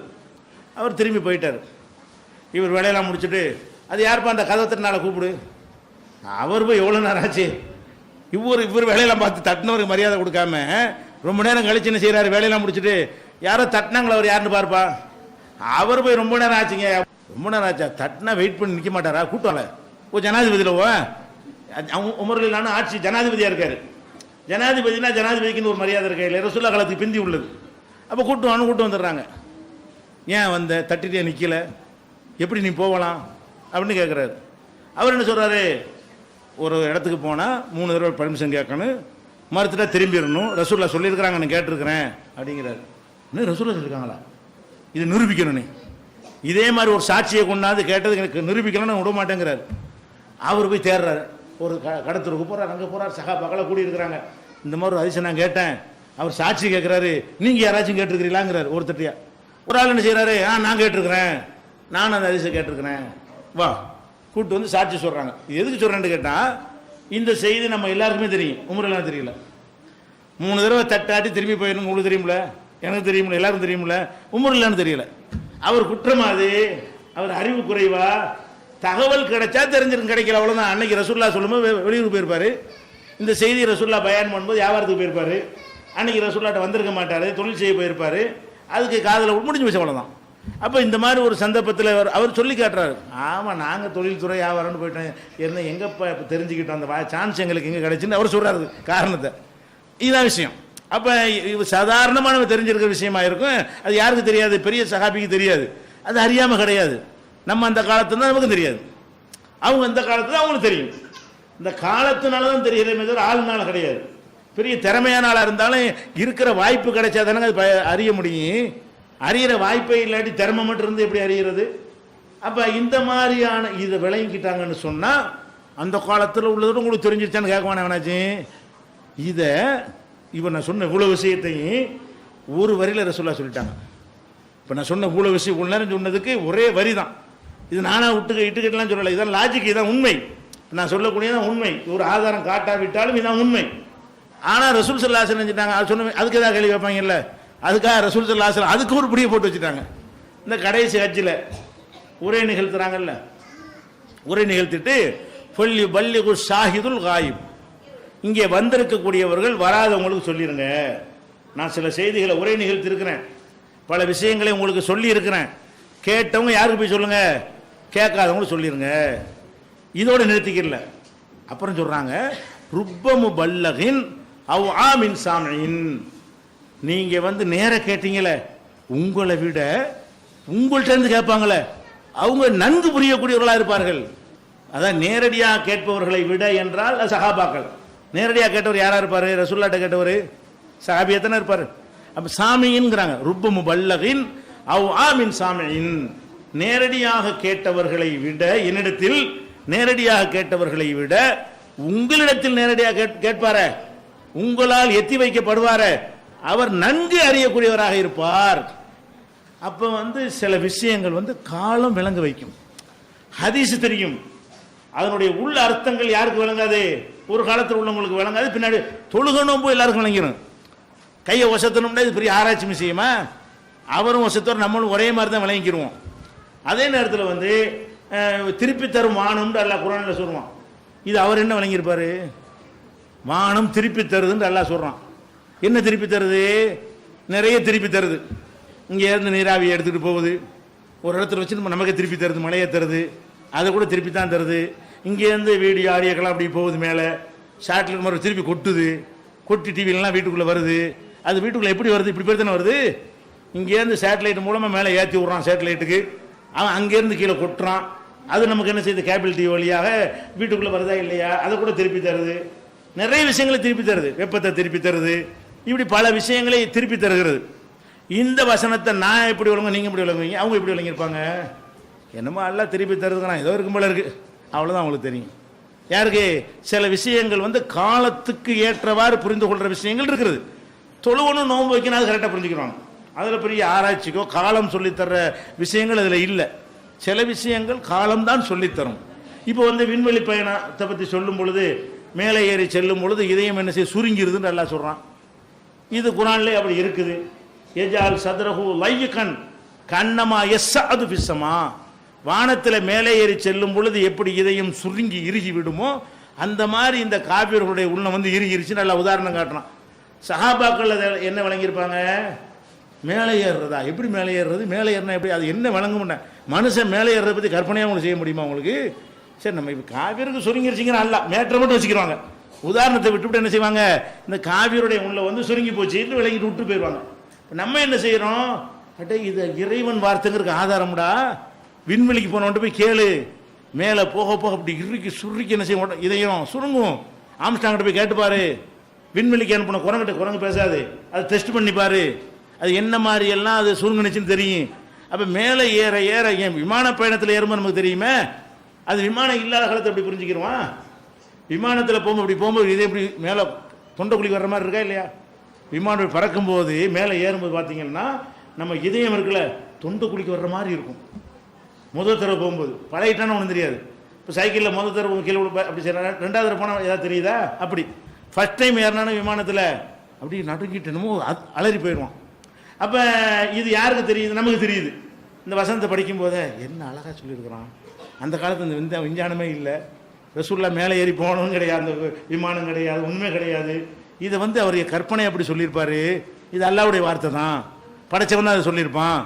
இப்படி நம்ம விளங்குறோமே, இப்படி அவங்க விளங்கியிருப்பாங்களா? அப்போ ரசூல்லா சொன்ன கரெக்டாக இருக்க பார்த்தீங்களா? நீங்கள் கேட்ட ஆளுக்கு விளங்குறத விட உங்கள்கிட்ட கேட்ட ஆளுக்கு இன்னும் கூட விளங்குவாங்க. அது என்ன விஷயத்தை எல்லாத்தையும் இல்லை, சில விஷயங்கள் அவங்க நம்ம ஒரே மாதிரி விளங்குவோம், சில விஷயங்கள் நம்ம விளங்குற மாதிரி அவங்களுக்கு விளங்க முடியாது. காரணம் அறிவு கோளாறு இல்லை, வாய்ப்பு இல்லை. நமக்கு கொடுத்த கிஃப்ட் அல்ல அவங்களுக்கு கொடுக்கவில்லை. அவங்களுக்கு ஒரு வகையான கிஃப்ட் எல்லாம் கொடுத்தா நமக்கு என்ன கிஃப்ட்டை கொடுத்துருக்கான்? இந்த எல்லாம் அதிசயமான ஒரு உலகத்தில் வாழ்ந்து கம்ப்யூட்டர் யுகத்தில் வாழ்ந்துக்கிட்டு இருக்கிறோமா, இந்த கம்ப்யூட்டரை பற்றிலாம் அங்கே குரானில் சொல்கிறத படிக்கும் போதெல்லாம் அப்படியே நமக்கு என்ன புல்லரிச்சு போகுது. இப்படிப்பட்ட ஒரு மார்க்கத்தில் இருக்கோம், எவ்வளோ பெரிய அல்லாஹ்வுடைய வேதம் உண்மை என்று ஆகிக்கொண்டிருக்கிறது இப்படிங்கிறது நமக்கு தெரியுது. அவங்களுக்கு இதை வச்சுலாம் நம்ப மாட்டாங்க. ரசூலுல்லாஹ்வுடைய கேரக்டர் தன்மையை பார்ப்பாங்க, சரி கரெக்டான மார்க்கம் அப்படி போயிருப்பாங்க. அவங்க நம்பிக்கை கூடவா இருக்கலாம். இந்த மாதிரி அப்போ என்ன நீங்கள் விளங்கி கொள்ளணும், குரான் ஹதீஸ் தான் மார்க்குங்கிறத அதை விளங்கி கொண்டே அவங்க புறக்கணிக்க காரணம் என்னென்னு கேட்டால், அவங்களுக்கு தான் நல்ல வாய்ப்பு நமக்கு இல்லைன்னு நினைக்கிறாங்க. நம்மளை விட நமக்கு பிந்தி வரவங்க நல்லா வளங்க, நல்லா தெரிஞ்சுக்கிறங்க. இப்போ நம்ம ஹதீஸுகளை தேடுறோம் இல்லையா, பட்டனை தட்டிக்கிட்டு தேட வேண்டி இருக்குது. இன்னும் சிரிக்கிறது சொல்ல நிஜமாகவே வரும், ஒரு ரொம்பவும் தேவைப்படாது, ஒரு 5 வருஷத்துக்குள்ளே வரும். என்ன வரும்? பேசினாலே கம்ப்யூட்டர் பேச வேண்டியதான், விரல செய்தல் 7224 இடத்துல இருக்குன்னு சொல்லிடும். சொன்னோன்னு சொல்லணும் சாஃப்ட்வேர், அது சிரிக்கிறதுல செய்ய முடியும். அது ப்ராக்டிக்கலாக ஒன்று வரலையே தவிர தத்துவ ரீதியாக சாத்தியம். அப்போ அந்த மாதிரியான அந்த குரல் சாஃப்ட்வேரை மாற்றி விட்டான்னு வைங்க, ஈஸியாக வந்துடுமா இல்லையா? அவன் என்ன செய்வான்? நம்மளுக்கு இருக்காமா, என்ன யாராச்சும் பண்ணியிருக்காங்க இவங்க அப்படி சொல்லுவான். நம்ம என்னமோ நிறைய வசதிகளோடு நினைக்கணும். சொல்லு, அதாவது பாயிண்டாக நீங்கள் பிரித்து விளங்கிக்கணும். ஒன்று, அவர்களுக்கு அனைத்து விஷயங்களையும் தெரிந்து கொள்வதற்கு தொகுக்கப்பட்டிருக்கவில்லை. தொகுக்கப்படாததுனால நிறைய ஹதீஸுகள் நிறைய சஹாபாக்களுக்கு தெரியாது. ஒன்று, குர்ஆன் கூட அப்படி தான் இருந்தது. ரெண்டாவது, சில ஹதீஸ் கிடைச்சாலும் அந்த காலத்துக்கு ஏற்ற விஷயங்கள் மட்டும்தான் விளங்கும், காலத்தை கடந்து உள்ள விஷயங்கள் விளங்காது. அல்லாஹ் தான் மறைவானதை அறிஞ்சவனாக இருக்கிறான். நம்ம காலத்தில் உள்ள விஷயங்களை வைத்து அவங்க என்ன செய்ய மாட்டாங்க, இரும்பை இறக்கணும்னு அல்லாஹ் சொல்கிறான். என்ன உங்களுக்கு விளங்க ஒன்றும் விளங்கியிருக்காது, ஏதாவது இரும்பு இறக்கணுன்றான்ல, அந்த காலத்தை இறக்கிப்பாம்பளவு போயிடுவாங்க.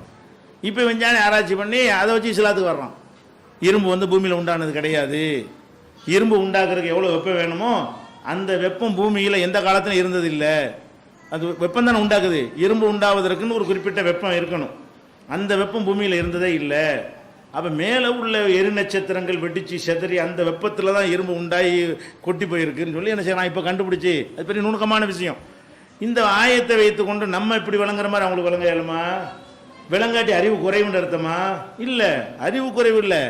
அவங்க அந்த அந்த உள்ள சாதனத்தை வைத்து அவங்களும் அவ்வளோதான் வழங்க முடியும், யாருக்கும் அவ்வளோதான் வழங்க முடியும். பெரிய ஐன்ஸ்டீனை கொண்டு அந்த காலத்தில் விட்டால் கூட அவன் அப்படி தான் வழங்கியிருப்பான், இருக்கிற வச்சு தானே வழங்க முடியும். அப்போ அந்த மாதிரி ஒரு அடிப்படையில் பார்த்தால் நமக்கு உள்ள வாய்ப்பு அவங்களுக்கு கிடையாது. அது மாதிரி நவீன பிரச்சனைகள்னு வருது வைங்களேன். இப்போ உங்கள்கிட்ட கேட்குறான், சந்திரனில் இருக்கும்போது எப்படி கிப்லாவை நோக்குறேன்னு கேட்குறான். இதை உமரில் நடக்கிற நினைச்சிருப்பார், கிறுக்கு பையன்றுவார். உமரில் காலத்தில் போய் இப்படி கேள்வி கேட்டான்னு வைங்க, சந்திரனில் நம்ம இருக்கும்போது எப்படி கிப்லாவை நோக்குவதுன்னா இவனை பிடிச்சி உள்ளே போடுறான்டுவார். ஏன் சந்திரனில் இப்படி இருக்கிற, என்னடா இங்கே நம்ம உட்காந்துட்டு இருக்கிறோம், இங்கே எப்படி கிப்லான்னு அப்படியே ஏற்றுக்கிறோம். இப்போ நம்மகிட்ட கேட்குறானா இல்லையா? நம்ம யோசிக்கிறோமா இல்லை? ஆமாம், சந்திரனுக்கு மனுஷன் போய் இறங்குறானே, அவன் ஆம்ஸ்டாங் முஸ்லீம் வந்து அவன் எங்கே தொழுகிறது ஒரு கேள்வி வரத்தானே செய்யுது. அப்போ சந்திரனுங்கிறத வெளிச்சம் ஒரு ரொட்டி மாதிரி நினச்சிக்கிட்டு இருந்த காலத்தில் அப்படி விளங்கிட்டு போயிருப்பாங்க. அப்போ இப்போ சந்திரனுங்கிறது அது ஒரு துணைக்கோள், அது ஒரு பூமியோட ஒரு சின்ன சைஸாக இருந்தாலும் பூமி மாதிரி அது மண் உள்ளது, அதில் மனிதன் இறங்க முடியும், வாழ முடியாட்டாலும் இறங்க முடியும், சில வசதிகளை ஏற்படுத்தி கொஞ்ச நாளைக்கு தங்க முடியும். இதெல்லாம் விளங்கி இருக்கும் பொழுது அந்த கேள்விக்கு பதில் அவங்க சொல்லணும், நம்ம சொல்லணுமா? அப்போ இது முன்னோருக்கு பின்பற்றணும். அபு ஹனீஃபாட்ட போய் கேட்டு வைப்பேன், நம்ம என்ன கேட்கணும், சந்திரனில் இருக்கும்போது எப்படி கிப்ரா நோக்குறது ஹனஃபி மதஹபுடைய கித்தாப்லேருந்து காட்டு, ஷாஃபி மதஹபு கித்தாப்லேருந்து காட்டு. இப்போ உதாரணமாக செயற்கை முறையில் என்ன செய்கிறான், அந்த வாடகை தாயின்னு இப்போ சொல்கிறான், வாடகை தாய் முறையில் குழந்தையை பெறலாமான்னு உங்கள்கிட்ட கேட்குறான். இப்போ நம்ம என்னன்றது விளங்குது, அது எந்த மார்க்கத்துடைய அம்சத்துக்கு வெட்டி வருதான்னு ஆய்வு செய்கிறோம், அதுக்குரிய பதிலை நம்ம சொல்கிறோம். அங்கே போய் கேட்டால் வாடகை தாயின்னா, வாடகை தாயா எங்கன்னா வாடகை இப்படி தாய் இப்படி வாடகைக்கு வர கேட்பானா இல்லையா? அப்போ அந்த காலத்தில் கேட்டால் விளங்காத பல விஷயங்கள் இருக்கிறது. அப்போ இந்த காலத்தில் கேட்டால் அது விளங்கும்.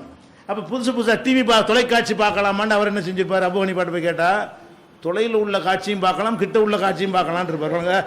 தொலைக்காட்சியில் டிவியில் வழங்கியிருப்பார். அவர் தொலைக்காட்சி பார்க்கலாமா என்ன செஞ்சிருப்பாரு? தொலையில் உள்ளதை பார்க்கலாமே, கிட்ட இருந்தாலும் அது அந்த வார்த்தைக்கு அதான் வழங்கியிருக்க முடியும். அபு ஹனீஃபா கேட்டால் அப்படி தான் வழங்குவார். ஷாஃபி இமாம் கேட்டால் அப்போ ரேடியோ கேட்கலாமான்னு இப்போ கேட்டால் என்ன பத்தவா கொடுப்பாரு? என்ன ரேடியோ என்னடா கேட்குறது அப்போ கேட்பார். அப்போ நம்ம காலத்தில் இது வரும்பொழுது தான் இது மார்க்கத்தில் கூடுமா கூடாதான்னு ஆய்வு பண்ணுறோமா இல்லையா? அப்போ ஆய்வு வந்து கேமரால் வரைக்கும் இருக்கிறது. அல்ல மார்க்கத்தை முழுமையாயிட்டான். இல்லாட்டி தூதர் அனுப்பிட்டே இருப்பானே. தூதர் இதுக்கு முடிச்சு வச்சான். எத்தனை பிரச்சனை வந்தாலும் சிந்திச்சு சிந்திச்சு விளங்கலாம். வாசல் திறந்து வச்சிருக்கான். பிரச்சனை புதுசாக வரலாம். தீர்வுக்கு அடிப்படை அங்கே இருக்குது, குரானில் இருக்குது, அது வசனத்தில் இருக்குது. அவர்கள் விளங்காமல் இருந்திருப்பார்கள். காரணம் இந்த பிரச்சனை சந்திக்கலை. இப்படி ஒன்று இருக்குன்னு விளங்கலவங்க, அவங்களுக்கு சொல்ல முடியாது. அப்போ நீங்கள் என்ன விளங்கணும்? மார்க்கத்தை ஆய்வு செய்தல் என்பது முந்தி உள்ளவனா பிந்தி உள்ளவனாலாம் பார்க்கக்கூடாது. என்ன பார்க்கணும்? சொல்கிற விஷயம் கரெக்டாக இருக்குதா? இந்த வசனத்திலிருந்து இந்த கருத்து கிடைக்குதுன்னு நாங்கள் சொன்னால் அந்த வசனத்திலிருந்து இந்த கருத்து கிடைக்காதுன்னு சிந்திங்க. கிடைச்சா ஏற்றுக்குருங்க, கிடைக்காட்டி உலகளாக இருந்தால் சொல்லுங்க. இப்படித்தான் ஒரு முஸ்லீம் வந்து என்ன செய்யணும், முடிவெடுக்கணும் என்பதற்காகத்தான் ரசூலுல்லாஹ் கடைசி வயதில் இதை சொல்கிறாங்க. எப்படி சொன்னாங்க? ருப்ப முபல்லகின் அவ் ஆமின் சாமின், என்னிடம் கேட்டவரை விட அவரிடமிருந்து கேட்டவர் நன்கு புரிந்து கொள்ளக்கூடியவராக இருப்பார். இதை ஒரு இதான் இந்த பேசிக்கை புரிஞ்சுக்கிட்டீங்கன்னா தடைகள் விளைகிறோம். இதெல்லாம் தடையாக இருக்குது. நம்ம சொல்லும்போது அவன் ஏற்றுக்கிறாமல் இருக்கிற காரணம் என்னென்னு கேட்டால் அவன் ஒரு இமேஜ் வச்சுருக்கான். சஹாபாக்கள் இமாம்னு பெரிய இமேஜ் வச்சுருக்கான். அந்த இமேஜ் நமக்கும் இருக்குது. அவன் வச்சுக்கிற அந்த இமேஜ் நமக்கு இல்லையா? சஹாபாக்களை பற்றி நம்ம மட்டமாக நினைக்கிறோமா? அப்போ சஹாபாக்களை பற்றி ரொம்ப உயர்வாக நினைக்கிறான்னு நமக்கும் இருக்கிறது. ஆனால் அது எப்படி அணுகுன்னு அவனுக்கு தெரியல. இமேஜ் இருக்கிறது, மரியாதை இருக்கிறது தனி விஷயம். அதனால் அனைத்தையும் தெரிந்து கொள்ள இயலுமா? அதற்கான வாய்ப்பு இல்லாமல் அதை அறிந்து கொள்றதுக்கு இயலுமா? யாராலும் இயலுமா? இது ஒரு மேட்ருங்க. அடுத்து என்ன? இஹ்லாசு தக்வா இபாதத்துமாங்க. இப்போ அந்த காலத்தில் எல்லாருமே 20 தொழுவாங்க, ராத்திரி பால் நிற்பாங்க, தொழுகை இபாதத்து இதுவே வாழ்க்கையை அணிஞ்சிருந்தாங்க, வச்சுக்கிட்டு இருந்தாங்க. அப்போ அந்த மாதிரி இருந்த தான தர்மம் எதுலையும் அவங்களை மிஞ்ச முடியாது. சஹாபாக்களை வந்து நம்ம எந்த ஒரு விஷயத்துலையும் நமக்கு மிஞ்சி போக முடியாது. இதை கொண்டு வச்சுக்கிட்டு அவங்களோட நீ உயர்ந்தவனா அப்படியே நாங்கள் சொன்னோம். உயர்ந்தவனா தாழ்ந்தவனாங்கிறது இல்லைங்க. ஒரு ஆள் வந்து பள்ளிக்கூடத்துக்கு போகலை, அவர் என்ன செய்கிறாரு? பள்ளிவாசலே கதின்னு இப்போ பார்த்தாலும் தொழுதுகிட்டே இருக்கிறாரு. ஒருத்தர் என்ன செய்கிறான்?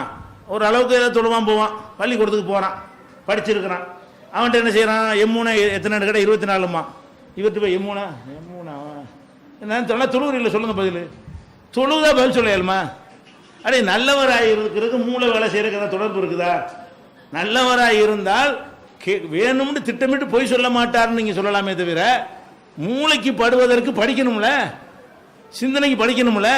அப்போ நல்லவராக இருக்காருங்க அவர் சொல்ல கேட்டுக்கிறங்க அப்படி சொல்லுவோமா? தெரிஞ்சவராக இருக்கான்னு சொல்லுவோமா? அப்படின்னா ஆப்ரேஷன் பண்ணுறாரு என்ன செய்யணும்? பெரிய அஜரத்தை போய் பார்த்து ஆப்ரேஷன் பண்ணிட்டு போங்க. என்ன செய்யணும்? டாக்டர் போகக்கூடாது. ஏன்? டாக்டர் தொழுகிறானா? அவர் 5 ஓடு தொழுகிறாரு, பெரிய தாடி வச்சிருக்காரு, தஸ்பீ மணி கைமா இருக்கிறாரு. அப்போ ஆப்ரேஷன் பண்ணால் என்ன செய்யணும்? இவருக்கு ஆப்ரேஷன் பண்ண அஜரத்திட்ட போங்க. ஏன்? இபாதத் தலைவர், இவர் இபாதத் இல்லாதவர். இப்படியா? இதை அறுக்கிறதுக்கு இவனுக்கு தெரியுமா அவனுக்கு தெரியுமா? அதை பார்க்குறதா? இவர் நல்லா தொழுவாரா அவர் நல்லா தொழுவாரா? இவர் இபாதத்தை எதுக்கு எதுன்னு பார்க்கணும். இது சம்பந்தம் இருக்கா? இது ஒரு வாதமாக சொல்கிறாங்களே. அவங்க நல்லவங்களா இருக்கலாம். அட கித்தாபு இல்லை, புக்கு இல்லை, படிக்க வாய்ப்பு இல்லைங்கிறோம். அதான டாபிக்கு. அவங்க நல்லவங்களா இருக்கிறதுனால கித்தாபு இல்லாமல் விளங்கி வகி வந்துருமா? அப்போ நல்லவங்களா இருக்கிறாங்க, கித்தாபு இல்லை, வகியிலே எல்லா செய்தியும் கிடைக்கும். அப்போ அவங்க நல்லவங்களா கெட்டவங்களாங்கிற டாபிக்கே கிடையாது. சஹாபாக்கள் சொன்னால் கேட்க வேண்டியது இல்லைன்னா கெட்டவங்கன்னு அர்த்தம் கிடையாது, நல்லவங்க தான். இமாம்கள் சொன்னால் கேட்க வேண்டியது இல்லைங்கிறோம், அது கெட்டவங்கன்னு அர்த்தமா? அதுக்கு அவங்களுக்கு வகி வரல, வாய்ப்பு இல்லை. எங்களுக்கு அந்த வாய்ப்பு இருக்கிறது. அல்லாஹ்வுடைய வேதம் இதுன்னு கண்ணு முன்னாடி தெரியுது, அதனுடைய அர்த்தம் இதான் விளங்குது, அதை பின்பற்றி போயிட வேண்டியதானே. அப்போ அல்லாஹ்வுடைய வேதமும் ரசூலுடைய சொல்லும் கண்ணுக்கு முன்னாடி இருக்கும் பொழுது அதில் அந்த அர்த்தம் இருக்குன்னு தெரியும் பொழுது நம்ம ஏங்க அவங்கள போய் பார்க்கணும்? அவங்க நல்லவங்களாக அதுக்குரிய கூலி அல்லாட்ட பெற்றுக்கொள்வாங்க. கண்டிப்பாக நல்லவங்க தான், நம்மளோட சிறந்தவங்க தான் சஹாபாக்கள்லாம். இதான் மேட்ரு. இதை சொன்னால் சஹாபாக்களை திட்டணும்னு ஒரு உல்ட்டா பண்ணி விட்றாங்க. இது ஒரு விஷயம். இதை நீங்கள் என்ன செய்யணும்? சஹாபாக்களுக்கு தெரியாததா இவர் தெரிந்து விட்டது அந்த மாதிரி வாதங்கள் வைப்பார்களே. ஆனால் இது அவங்களுக்கு அழகாக நீங்கள் என்ன செய்யணும்? புரிய வச்சு அப்படி இல்லைப்பா, அது இந்த சூழ்நிலை சந்தர்ப்பம் எத்தனை விஷயங்கள் இருக்குது அந்த மாதிரி லாஜிக்காக சொல்ல உங்களுக்கு தெரியாட்டி இந்த ஒரு ஹதீஸ் தூக்கி போட்டுருங்க. எந்த ஹதீஸை? இறுதி ஹஜ்ஜில் என்ன சொன்னாங்கன்னு கேளுங்க. என்கிட்ட கேட்கறதை விட அவர்கிட்ட கேட்டவர் நல்லா விளங்குவார்னாங்கல்ல. ரசூல்லா சொன்னது நீ மறுக்கிற, இப்ப அவங்களுக்கு ரொம்ப வழங்க எங்களுக்கு ரொம்ப வழங்கான்னு சொன்னீங்கன்னா நீ யாரை மறுக்கிற? எங்களை மறுக்கிற நீ? அல்லாவுடைய ரசூலை மறுக்கிறப்ப ரசூல்லா ஒரு கேரண்டி தர்றாங்க, வகையில சொல்றாங்க, அல்லாஹ் அறிவிச்சு கொடுத்து சொல்றாங்க. அந்த ஒரு உண்மை, அந்த உண்மை அறிவுக்கும் பொருத்தக்கூடியதாக இருக்கிறது. இவ்வளவு உதாரணங்கள் அந்த உண்மையை உறுதிப்படுத்தக்கூடியதாக இருக்கிறது. இப்படிங்கிற ஒரு பதிலை சொன்னீர்களே, ஆனால் அது அடிபட்டு போயிடும். இது ஒரு மேட்ரு. அடுத்து என்னன்னு கேட்டா, நம்ம சத்தியம் தெரிஞ்சுக்கிட்டு வராமல் இருக்கிறதுக்கு எல்லா மனுஷன்ட்டையும் ஒரு பலவீனம் இருக்குங்க. என்ன பலவீனம்? தெரிஞ்சுக்கிட்டு இருந்தாலும் சரி பலவீனம் இருக்குது. தேர்தலில் ஓட்டு போடுறதுல இருந்து எந்த ஒரு முடிவு எடுக்கிறாந்தாலும் என்ன செய்வான்னு கேட்டால் நம்பரை பார்ப்பானோ. உங்ககிட்ட எத்தனை பேர், அங்கிட்ட எத்தனை பேர். ரெண்டு விஷயம் வந்து எப்படி பார்ப்பான்? நம்பரை பார்ப்பான். உங்ககிட்ட 50 இருக்கிறாங்க, உங்ககிட்ட 5000 இருக்கிறாங்க, இங்கிட்டு சேர்ந்துக்குருவோம். எதன் பக்கம் சேரணுங்கிற ஒரு பலவீனம் மட்டும் இருக்கிறது. எது ஜாஸ்தியாக இருக்கிறது அந்த மாதிரி போயிடும். ஒரு தேர்தல் வருதுன்னு வைங்களேன், கருத்து கணிப்புன்னு ஒன்று போடுவாங்க. போட்டு என்ன செய்வாங்க? இதுக்கு தான் அதிகமாக ஓட்டு உழுவுன்னு எழுதிட்டே இருப்பாங்க. இவனும் இப்படி போட்டுருவான் போய். இவன் ஒரு கருத்தை வச்சுட்டு போட மாட்டான். அவன் தான் வருவாங்கிறாங்க, நம்மளும் அவனுக்கு போட்டுருவோம்.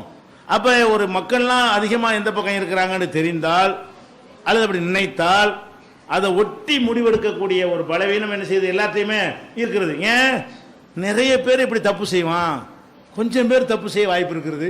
3 பேரை தப்பு பண்ணியிருப்பான். இவங்க 50 பேர் இருக்கிறாங்க, 5000 பேர் தப்பு பண்ணியிருப்பான். 50 பேர் தப்பு பண்ணுறதுக்கு வாய்ப்பு இருக்குது. இது ஒரு நம்மள்கிட்ட ஒரு நோய். அதிகமான பேர் வந்து என்ன இல்லை, சரியாக தான் இருப்பாங்க. குறைவாக உள்ள ஆளுக்கு வந்து தப்பாக இருப்பாங்க. நேர் வழினா எல்லா மக்களுக்கும் தெரிஞ்சிருக்கும், கெட்ட வழினா கம்மியான ஆளுக்கு தெரிஞ்சிருக்கும்னு ஒரு அடிப்படை வந்து தவறான அடிப்படை எல்லார் உள்ளத்துலேயுமே இருக்குது. அதனால என்ன செய்யறான்? ரசூலுல்லாஹி இஸ்லாத்தை சொல்லும் போது ஒருத்தர் வரமாட்டேன்ட்டாங்க. ஆரம்பத்தில் மக்காவில் என்ன பேசிக்கிட்டாங்க தெரியுமா? ரசூலுல்லாஹ் இஸ்லாமிய வளர்ச்சி ஒரு செகண்டில் மக்கா வெற்றி வரைக்கும் 1, 2, 3 தான் கூடிட்டு இருந்துச்சு. ஒரு ஆள், அடுத்த மாதம் ஒரு ஆள், அடுத்த வாரம் 2 ஆள், இப்படி தான் இஸ்லாத்தில் வந்துக்கிட்டு இருந்தாங்க. மக்கா வெற்றி ஆனவுன்னு என்ன ஆச்சுன்னு கேட்டால் 1, 1000, 2000, 10,000, 20,000 மல்டிப்ளை ஆகுது இஸ்லாத்துக்கு வரக்கூடிய எண்ணிக்கை. ஏன் அப்படி வந்துச்சு தெரியுமா? அவங்க மக்காவிலேருந்து பேசிக்கிறாங்க, இவரை பார்ப்போம், இவருக்கு எந்த அளவுக்கு ஓங்குதுன்னு பார்ப்போம், இவருக்கு ஓங்கிருச்சுன்னு வைங்க அங்கிட்டு போய் சேர்ந்துக்குருவோம், ஓங்கலாம் சேர மாட்டோன்னு பேசிக்கிட்டாங்க அன்னைக்கு. இது ஹதீஸ் கிதாபுல இருக்கிற விஷயம் தான். மக்காவில் என்ன பேசிக்கிட்டாங்க, அரபுகள்லாம் என்ன பேசிக்கிட்டாங்க? இந்த முகமது அலி விஷயத்தை கவனிப்போம். எதை சொல்றாரு? 4-5 பேர் தான் இருக்கிறாங்க. ஒருவேளை இவர் பக்கம் சாஞ்சி மக்கள் கூட்டம் கூட்டமாக போயிட்டாங்கன்னு வைங்க, நம்மளும் சேர்ந்துருவோம். இப்படியே மனசுல இருந்தானுவோம். மக்காவில் வெற்றி பெற்ற உடனே கூட்டம் கூட்டமா அல்லாஹ் கூட இதாஜா நஸ்ருல்லாஹி தான் சொல்லி காட்டுறான்.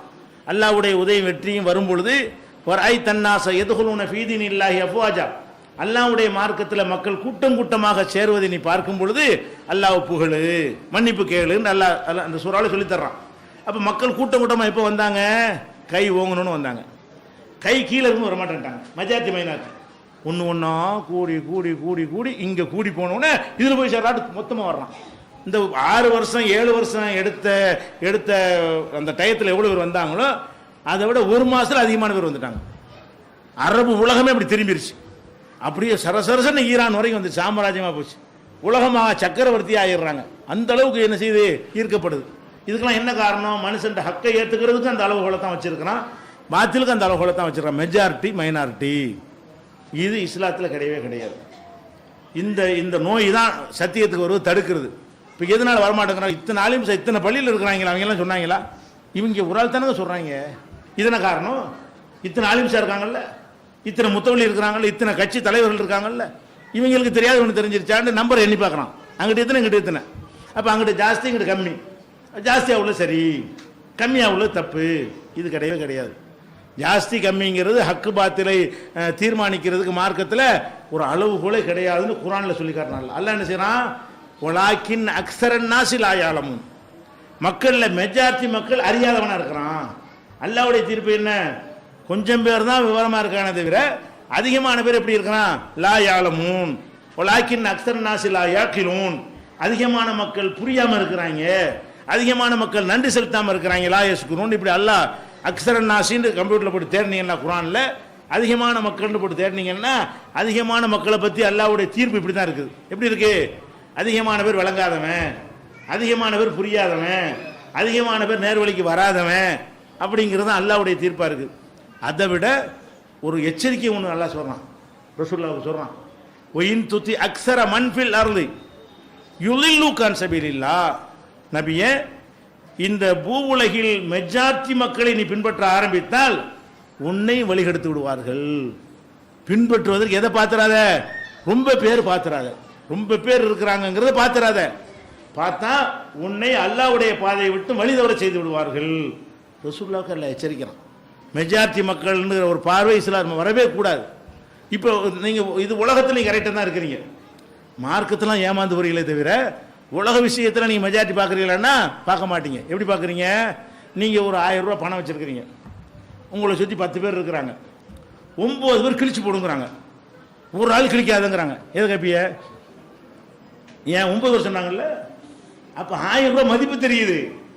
1000 ரூபா மதிப்பு தெரிஞ்சதுனால இருக்கேன், இது 9 இருக்கேன், இந்த ஒத்த கரெக்டாக சொல்கிறான். அப்போ நம்ம இந்த 9, 10ன்னு பார்த்தோமா, ரூபாயை பார்த்தோமா? ரூபாயை பார்க்குறோம். வழங்குதா? ஒரு மோதிரம் வச்சுருக்கிறீங்க, சாக்கடையில் வீசுன்னு 50 பேர் சொல்கிறான், 2 பேர் வீசாதுங்கிறான். இப்போ நீங்கள் என்ன செய்வீங்க? 2 பார்ப்பீங்க, 50ன்னு பார்ப்பீங்களா? மோதிரத்தை பார்ப்பீங்க. இது என்ன, இது மதிப்பு என்ன விலைக்கு நீங்கள் மார்க்கெட் தங்கம் எங்கே போயிட்டு இருக்குது, இவன் இதை கொண்டு சாக்கடையில் போடச்சோர், அப்படி தான் நினைப்பீங்க. அப்போ துன்யா விஷயத்தில் எப்படி பார்க்குறோம் என்று கேட்டால் அந்த பொருளுடைய மதிப்பை பார்க்குறோம். அந்த மதிப்புக்கு தகுந்தவாறு இருந்தால் அது என்ன செய்யறோம்? அதை ஆதரித்து சொன்னால் ஏற்றுக்கிறோம், அது நஷ்டப்படுத்துகிற மாதிரி சொன்னால் ஏற்றுக்கிற மாட்டேங்கிறோம். அப்போ இந்த மாதிரி மார்க்கத்தை மதிக்கணுமா இல்லையா? மார்க்கத்தை அப்படி மதிக்கலை. மார்க்கத்துக்கு மெஜாரிட்டியாம், மெஜாரிட்டிக்காரன் பிதத் செய்யணும்னா செய்ய ரெடியாக இருக்கிறோம், சிறுக்கு வைக்க சொன்னால் ரெடியாக இருக்கிறோம். என்ன செய்ய சொன்னாலும் நீங்கள் பார்க்கணும். மெஜாரிட்டி எதுக்கு பார்க்குறீங்க? மெஜாரிட்டி என்ன சொல்கிறான் உங்களுக்கு? அல்லாஹ் மட்டும் வணங்குற மார்க்கத்தில் வேற ஆள் வணங்க சொல்கிறான், அதை பார்க்கணும். அல்லாஹ்வுடைய ரசூல் செய்கிற வேலையை வேற ஆள் செய்யலாங்கிறான், அதை பார்க்கணும். அதை விட்டு நம்ம எதை பார்க்குறோம்? ரொம்ப கொஞ்சம். இது மார்க்கத்தில் கிடையாதுங்க. நம்ம அப்படி செய்வதற்கு காரணம் மார்க்கத்தை ஒரு மரியாதைக்குரிய பொருளாக நம்ம என்ன செய்யலை, பார்க்கல. என்ன சொல்லுகிறார்கள் என்று பார்க்கணுமே தவிர நம்பரை வைத்து பார்க்கக்கூடாது. அதனால கம்மியாக நின்று சொல்கிற தௌஹீது இன்னைக்கு இருக்கிறோம்ல, நாளைக்கு தௌஹீது மெஜாரிட்டியாக போயிடும். அதனால இது மெஜாரிட்டி தப்புன்னு நினச்சிடக்கூடாது, அதுவும் தப்பு. மெஜாரிட்டி மைனாரிட்டி வச்சு முடிவெடுக்கக்கூடாதுன்னு என்ன அர்த்தம்? தௌஹீதே எல்லாம் தௌஹீத் ஆகிட்டாங்கன்னு வைங்க, அதனால அது ஹக்கா இருக்காது. அது ஹக்கா இருக்கிறதுனால ஹக்கு. எதனால ஹக்கா இருக்கு? நம்பரை வச்சு கிடையாது. அதிகமான பேர் தௌஹீதுக்கு வந்தாலும் சரி, அதிகமான பேர் ஷிர்க்குக்கு போனாலும் சரி, அது ரெண்டுமே ஆதாரம் கிடையாது. எது ஆதாரம்? இன்னும் சொல்றான், காதியானின்னு ஒருத்தர் இருக்கிறான், ரசூலுல்லாஹ்வுக்கு அப்புறம் ஒரு நபி வந்தாருன்னு சொல்லிட்டு ஒரு கிறுக்கு பையனை நபின்னு சொல்லிட்டு இருக்கிறாங்க. அவன் கம்மியாக தான் இருக்கிறான், ஹக்கா? கம்மியாக இருக்கிறதெல்லாம் ஹக்கு கிடையாது, ரொம்ப இருக்கிறதெல்லாம் பாத்தில் கிடையாது. மாற்றி வழங்கக்கூடாது. கம்மி ரொம்பங்கிறது தூக்கி எறிஞ்சிடணும். அது டாப்பிக்கே இல்லை. என்ன விஷயம், அந்த விஷயம் என்னவோ அதாக தான் இருக்கும்.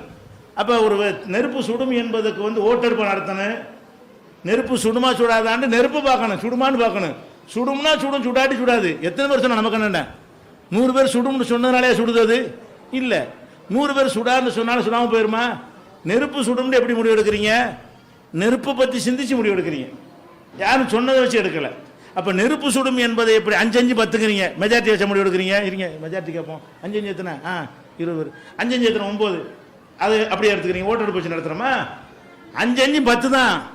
1000 பேர் 9ன்னு சொன்னாலும் 10 தான். அது 10 தான். அது 10 5-5 என்ன ஒரு காலத்துலையும் 10 9 ஆகாது. அப்போ 5-5 10ங்கிறது எப்படி நீங்கள் விளங்குறீங்க? மெஜாரிட்டி வச்சு விளங்கலை, மைனாரிட்டி வச்சு விளங்கலை. 5-5 10 9 தான். அதை தான் பார்க்குறீங்க. மேட்ரு என்ன? அதை பாரு. எவன் நமக்கு என்ன? எத்தனை பேர் சொன்னா என்ன, எத்தனை பேர் சொல்லாட்டி என்ன? அதை ஒத்த மட்டுமே சொல்கிறான், தௌஹீதை சொல்கிறான், ஏற்றுக்கிற மாட்டீங்களா? அப்போ ஒரே ஒருத்தனா இருக்கிறான், சொல்ல கரெக்டாக இருக்குது, ஏற்றுக்கிற மாட்டோமா?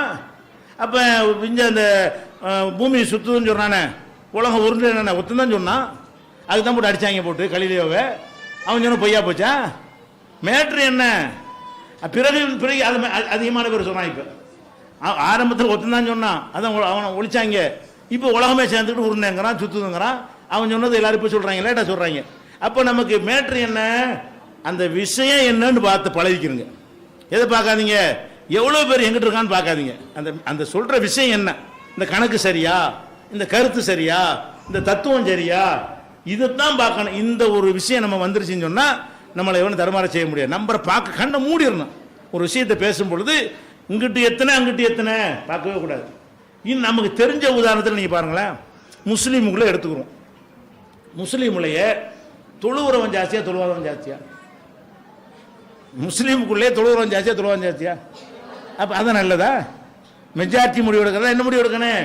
நம்ம பார்க்குறோம், முஸ்லீமில் நிறைய பேர் தொழுவ மாட்டேங்கிறான், கொஞ்சம் பேர் தொழுவுறான். அப்போ தொழுவாமல் இருக்க நல்லது. நிறைய பேர் செய்யறாங்கல்ல, சரி, சினிமா பார்க்குற முஸ்லீம் ஜாஸ்தியா பார்க்காத முஸ்லீம் ஜாஸ்தியா? பார்க்குறவன் ஜாஸ்தி. சீரியல் பார்க்குற பொம்பளை ஜாஸ்தியா பார்க்காத பொம்பளை ஜாஸ்தியா? பார்க்குற பொம்பளை ஜாஸ்தி. அதனால நம்ம என்ன செய்யணும்? சீரியல் தான் கரெக்டு, சீரியல் இல்லைங்கிறவங்க இருக்கேன் சொல்ல முடியுமா? அப்போ மெஜாரிட்டி பார்த்தீங்கன்னா நம்ம கண்ணுக்கு முன்னாடி தெரியுது மெஜாரிட்டி உழப்புதுன்னு விளங்குது. நம்ம கண்ணுக்கு முன்னாடி என்ன செய்யுது? சீரியலாக இருந்தாலும் சினிமாவாக இருந்தாலும் வரதட்சணை வாங்கி கல்யாணம் பண்ணுறவன் ஜாஸ்தியா, வாங்க வேணாங்கிறவன் ஜாஸ்தியா, எளிமையாக கல்யாணம் பண்ணுறவன் ஜாஸ்தியா, ஆடம்பரமாக பண்ணுறவன் ஜாஸ்தியா? எதை எடுத்து பார்த்தாலும் இதுதான் ஜாஸ்தியாக இருக்குது. எது ஜாஸ்தியாக இருக்குது? கெட்டதின் பக்கம் ஜாஸ்தியாக இருக்குது. இது முஸ்லீமுக்குள்ளே எடுத்து பார்த்தீங்கன்னா, ஒட்டுமொத்த உலகத்தில் எடுத்துக்கிட்டா முஸ்லீம் ஜாஸ்தியா காபிர் ஜாஸ்தியா? நம்ம எவ்வளோ காபிர் எவ்வளவு? உலகத்தில் 700 கோடி மக்கள் இருக்கிறாங்க, 750 ஆயிடுச்சு. இப்போ நம்ம 200 இருக்கிறோம். 750ல் 200 என்ன கம்மி தானே? அப்போ 200 கோடி முஸ்லீம் இருக்கிறான், 500 லட்சம் கோடி பேர் முஸ்லீம் இல்லாமல் இருக்கிறான். அப்போ ஓட்டு நடத்தி அவங்க தான் கரெக்டு, எல்லாம் ஆளுக்கு ஒரு சிலையை வணங்கு கல்ல வண்ணம் அப்படி சொல்கிறது. அப்போ நம்ம பார்க்குறோம், நம்ம நாட்டில் எடுத்துக்கொண்டா உலகத்தில் எடுத்துக்கொண்டாலும் முஸ்லீம்களை விட முஸ்லீம் அல்லாதவர் ஜாஸ்தியாக இருந்தால் அதனால ஹக்காயிருமா? அப்போ நம்ம என்ன அளவுகோல் வைக்க வேண்டும் என்றால், பெரும்பான்மை சிறுபான்மை இந்த ஒரு மேட்ரு ஒரு விஷயத்தை ஆராயும் பொழுது கவனத்துக்கு வரக்கூடாது, கண்டுக்கிறவே கூடாது. அப்படி ஒன்று இருப்பதாக நம்ம மூளையில் இடமே கொடுக்கக்கூடாது. மெஜாரிட்டிங்கிறதும் கொடுக்காத, மைனாரிட்டியும் கொடுக்காத. விஷயம் என்ன, விஷயம் என்ன, இவன் தான் அறிவாளி. அந்த செய்தி என்ன, செய்தி என்னன்னு பார்க்குறவன் தான் உண்மையான அறிவாளியாக இருப்பான். அப்போ இதைத்தான் எல்லாம் சொல்லிக்கிறார். அவ்வளவுக்கான ஆபாவும் லா யகீலுன செய்யம் வலா யஹ்ததுன். இவங்களுடைய அப்பன் பாட்டன்மார்கள் ஒன்று விளங்காமல் மூடர்களாக இருந்தாலும் பின்பற்றுவாங்களா? எல்லாம் கேட்குறான். அப்போ நம்ம எல்லாத்தையுமே நம்ம சிந்தித்து பார்த்து விளங்கணுங்கிற ஒரு அடிப்படை வந்துருச்சுன்னு சொன்னால், இந்த மெஜாரிட்டி மைனாரிட்டிங்கிற அடிப்படையில் நம்ம சொல்லக்கூடிய வாதங்கள்லாம் நெஞ்சுறேன் அடிபட்டு போயிடும். அது நீங்கிட்டாலும் குர்ஆன் ஹதீஸுக்கு வந்துடுவாங்க. அதுக்கடுத்து என்ன? மார்க்கர். இன்னொரு விஷயம், மார்க்க அறிஞர்கள் அதிகமாக இருக்கிறதுனால அது கரெக்டாக இருக்கும். மார்க்க அறிஞராக இல்லாதவங்க சொன்னால் கரெக்டாக இருக்காது அப்படின்னு வச்சுருக்கிறாங்க. நீ 7 வருஷம் படிச்சியா? நீங்கள் சொல்லி பாருங்களேன். போய் தர்காவுக்கு போகாத நீ சொன்னீங்கன்னா, நீ 7 வருஷம் படிச்சியா? உனக்கு ராமர் தெரியுமா? குர்ஆனை வச்சு அர்த்தம் செய்வியா? இப்படின்னு உங்கள்கிட்ட கேட்பாங்க. அப்போ என்ன விளங்கியிருக்கிறான்? சத்தியத்தை சொல்கிறதா இருந்தால் அதுக்கு என்ன வேணும்? 7 வருஷம் படிச்சிருக்கணும், சர்டிஃபிகேட் வாங்கி வச்சுருக்கணும், பேப்பர் வச்சுருக்கணும். அவர் சொன்னால் தான் மார்க்கம் அப்படின்னு நினைக்கிறோமா இல்லையா? அப்படி உலகத்தில் ஏதாவது இருக்குதா? மார்க்கம் அறிஞ்சவர்னு சொன்னவர் தான் மார்க்கத்தை சொல்லணும்னு இருக்குதா? இல்லை. அப்போ ரசூலுல்லாஹ் என்ன சொல்கிறாங்கன்னு கேட்டால், அதுவும் கடைசி ஏஜில் சொன்ன விஷயந்தான். என்னிடமிருந்து ஒரு வசனம் கிடைச்சாலும் சொல்லிவிடுங்கிறாங்க. அப்போ இதில் என்ன விளங்குது? எடுத்து சொல்வது ரொம்ப தெரிய தேவையில்லை. அந்த ஒரு விஷயம் சொன்னால் போதும். ஒரு விஷயந்தான் உங்களுக்கு தெரியும் என்றால் அதை நீங்கள் சொல்லலாம். 100 விஷயம் தெரிஞ்சவன் 100 சொல்லலாம், 10 தெரிஞ்சவன் 10 சொல்லலாம். ஒரு வசனம் கிடைத்தாலும் சொல்லிவிடுங்கன்னு சொன்னால் என்ன அர்த்தம்? எல்லாத்தையும் தெரிஞ்ச பிறகு சொல்லணும்னு வெயிட் பண்ணிட்டு இருக்காத, இன்னும் கொஞ்சம் படிச்சுட்டு சொல்லணும்னு நினச்சிட்டு இருக்காத. உனக்கு ஒன்று தான் தெரியுமா, அந்த ஒன்றை போய் சொல்லிட்டே இரு. அல்லாஹ் ரசூலுல்லாஹ்வுடைய உத்தரவு தான். அதே மாதிரி ஒட்டுமொத்தமாக மூமின்களை பற்றி எல்லாம் சொல்லும்போது, ஒல் மூமினூன ஒல் மூமினாத்து பாலுகும் அவுலியாவு பாலின். மூமினான ஆண்களும் பெண்களும் ஒருவருக்கு ஒருவர் உற்ற நண்பர்களாக இருக்க வேண்டும். நண்பர்கள் என்ன அர்த்தத்தில் இருக்கணும்? யாமுருன பில் மஅரூஃப் யன்ஹவுன அனில் முன்கர். நன்மையை ஏவ வேண்டும், தீமையை தடுக்க வேண்டும். நீங்கள் ஏன் தப்ப சொல்லணும், நான் உங்கள் தப்ப சொல்லணும். ஒருத்தருக்கு சொல்லிக் கொள்ள வேண்டும், எல்லாரும் சொல்ல வேண்டும். ஆலிம் சொல்லணும்னு சொல்லவே இல்லை, எல்லாரும் தான் சொல்லணும். யார் யாருக்கு எவ்வளவு தெரிகிறதோ அவ்வளவு சொல்லணும்.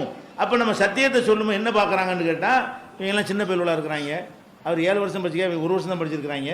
அவங்க அரபில் ரொம்ப புலமை உள்ளவங்களாக இருக்கிறாங்க, இங்கே உள்ள ஆளுகள் அப்படிலாம் தெரியலை.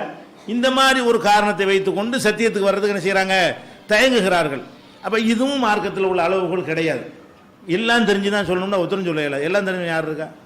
உலகத்தில் பெரிய ஆலிமை கொண்டு வாங்க, அவனுக்கு எல்லாம் தெரியும் ஒருத்தமா? உலகத்திலேயே ஒரு ஜீனியஸ் ஆலிம் கொண்டு ஒருத்தர் இருப்பார்ல, நீங்கள் யார் நினைக்கிறீங்க கொண்டு வாங்கலாம் பார்ப்போம். அவருக்கு 10 தெரியாது. அப்போ எல்லாம் தெரிஞ்சு தான் சொல்லணும்னா யாரை கொண்டு வரணும்? அல்லாஹ் தான் கொண்டு வரணும். அல்லாஹ் ஒருத்தனுக்கு தான் எல்லாம் தெரியுமே தவிர, மனிதன் என்று இருந்து விட்டால் அவனுக்கு எல்லாமே தெரியாது. பெரிய ஆலிமா இருந்தாலும் அவருக்கு தெரியாது உண்டா இல்லையா? அப்புறம் என்ன போட்டு நான் சொல்லக்கூடாதுங்கிற? எனக்கு 10 தெரியாது, அவர் 1 தெரியாதுல? தெரியாமல் இருக்கிறமா இல்லையா எல்லாருமே?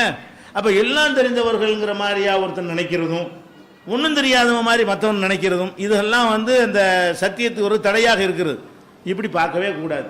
இன்னும் சொல்ல போனால், நம்ம உலக விஷயத்தில் என்ன செய்வோம்? இதே விஷயத்தை முதல் சொன்ன உதாரணத்தை செயின் வச்சுக்கிறீங்க, பெரிய தலைப்பா ஜுப்பா விட்டு அஜர்த்து வர்றார், அதை சாக்கடையில் போடுங்கிறார். போடுவீங்களா? அஜர்த்த பாப்பியில் மோதத்தை பாப்பியில் எதை பார்க்குறோம்? ஒரு செயினை வச்சுருக்கிறீங்க, ஒரு பெரிய அஜர்த்து வர்றார், பார்த்தாலும் பயங்கரமான தோற்றமாக இருக்கார். தலப்பா பெருசாக இருக்குது, ஜுப்பா போட்டிருக்காரு, வயசான ஒரு ஆளார், படுத்த பலமாக இருக்கார், ஊரு பூரா ஒரு நல்ல பேராக இருக்குது, ஊரு தகச்சத்து விட மாட்டார், அப்படி பேர் எடுத்திருக்கிறாரு. அவர் வர்றாரு, என்னம்மா செயினை வச்சுக்கிட்டு இருக்க, வலையில் போட்டுருக்க, குப்பையில் போடுமா, அது கிறுக்கு பையில அப்படின்னு இல்லையா, அஜர்த்து நினைப்பில் கிறுக்கம்பியலா, அட எவ்வளோ காசு எவ்வளோ கஷ்டப்பட்டு நான் சேர்த்து வாங்கியிருக்கிறேன், இதை கொண்டே நீ போட சொல்லி கேட்கல இல்லையா. அப்போ நம்ம எதை பார்க்க மாட்டேங்கிறோம், நமக்கு லாஸ் ஆகும்போது மட்டும் அஜர்த்து தெரிய மாட்டேங்குது, தீனு லாஸ் ஆகும்போது தெரியுது. துன்யா லாஸ் ஆனா, துன்யா நஷ்டமாகும் போது மட்டும் இவன் அஜர்த்துங்கிறான், ஏன் நகையை பற்றி குப்பையில் போட சொல்கிறான் அப்படின்னு சொல்லி நம்ம என்ன செய்ய, துன்யா வீட்டுக்கு தீ வச்சு கொளுத்துங்கிறான். கொளுத்துவீங்களா நீங்கள்? அஜர்த்து சொன்னால் கொளுத்துவீங்களா? அப்போ சொல்கிறோம் அஜர்த்துன்னு பார்க்குறீங்களா, என்ன சொல்கிறான்னு பார்க்குறீங்களா? இவன் கொளுத்தோடு சொல்கிறான் இவன், அப்படிங்கும்போது இவன் வந்துடுது. இவர்னு நினைச்சது எங்கே வருது, இவன் கிறுக்க, இவன் வீட்டை போய் கொளுத்த சொல்கிறான். அப்படி மார்க்கத்தையும் பாருங்க, மார்க்கத்தில் சொல்கிறவன் பெரிய தாடி வச்சுக்கிறானா இப்போ அதை ஏன் பார்க்குறீங்க? அவன் என்ன சொல்கிறான், இவன் என்ன சொல்கிறான், இவன் ஓய்ச்சிட்டு கூலி கேட்குறான், இவன் வேணாங்கிறான், எது சரி? அவன் என்ன செய்கிறான், பார்சல் பண்ணி அனுப்புவோம் குரானுங்கிறான், இவன் ஏன்டா ஏமாத்திரியாங்கிறான், என்னுள்ள எது சரி? இப்படி சிந்திக்கிறதா, தலப்பா பார்த்து சிந்திக்கிறதா? இவர்களுக்கு அந்த தலப்பா ஜிப்பா தான் பையனை தடையாக நிற்கிறது. பார்க்குறாங்க இல்லை, பொடிப்பில் வளர்க்குறாங்க, தௌஹீதை பார்த்து எவன் எடுத்தாலும் சின்ன பிள்ளை வளர்க்குறாங்க. முக்கால்வாசி அப்படி தான், 90 அப்படி தான் இருக்குது, 95 அப்படி தான் இருக்குது. இல்லை பொடி அங்கே பாரு எவ்வளோ ஒரு வாட்ட சட்டமாக இருக்கிறாங்க, வயிறு எவ்வளோ பெருசாக இருக்குது, பாடி எவ்வளோ பெருசாக இருக்குது, அப்படி இருக்கிறாங்க. அதெல்லாம் பார்த்துட்டு செய்யுது. அவருக்கு இப்போ என்னங்கடா இது நியாயம் வேணாமா, நீங்கள்லாம் மார்க்கம் சொல்ல வந்துட்டீங்க, இது மாற வேண்டும்.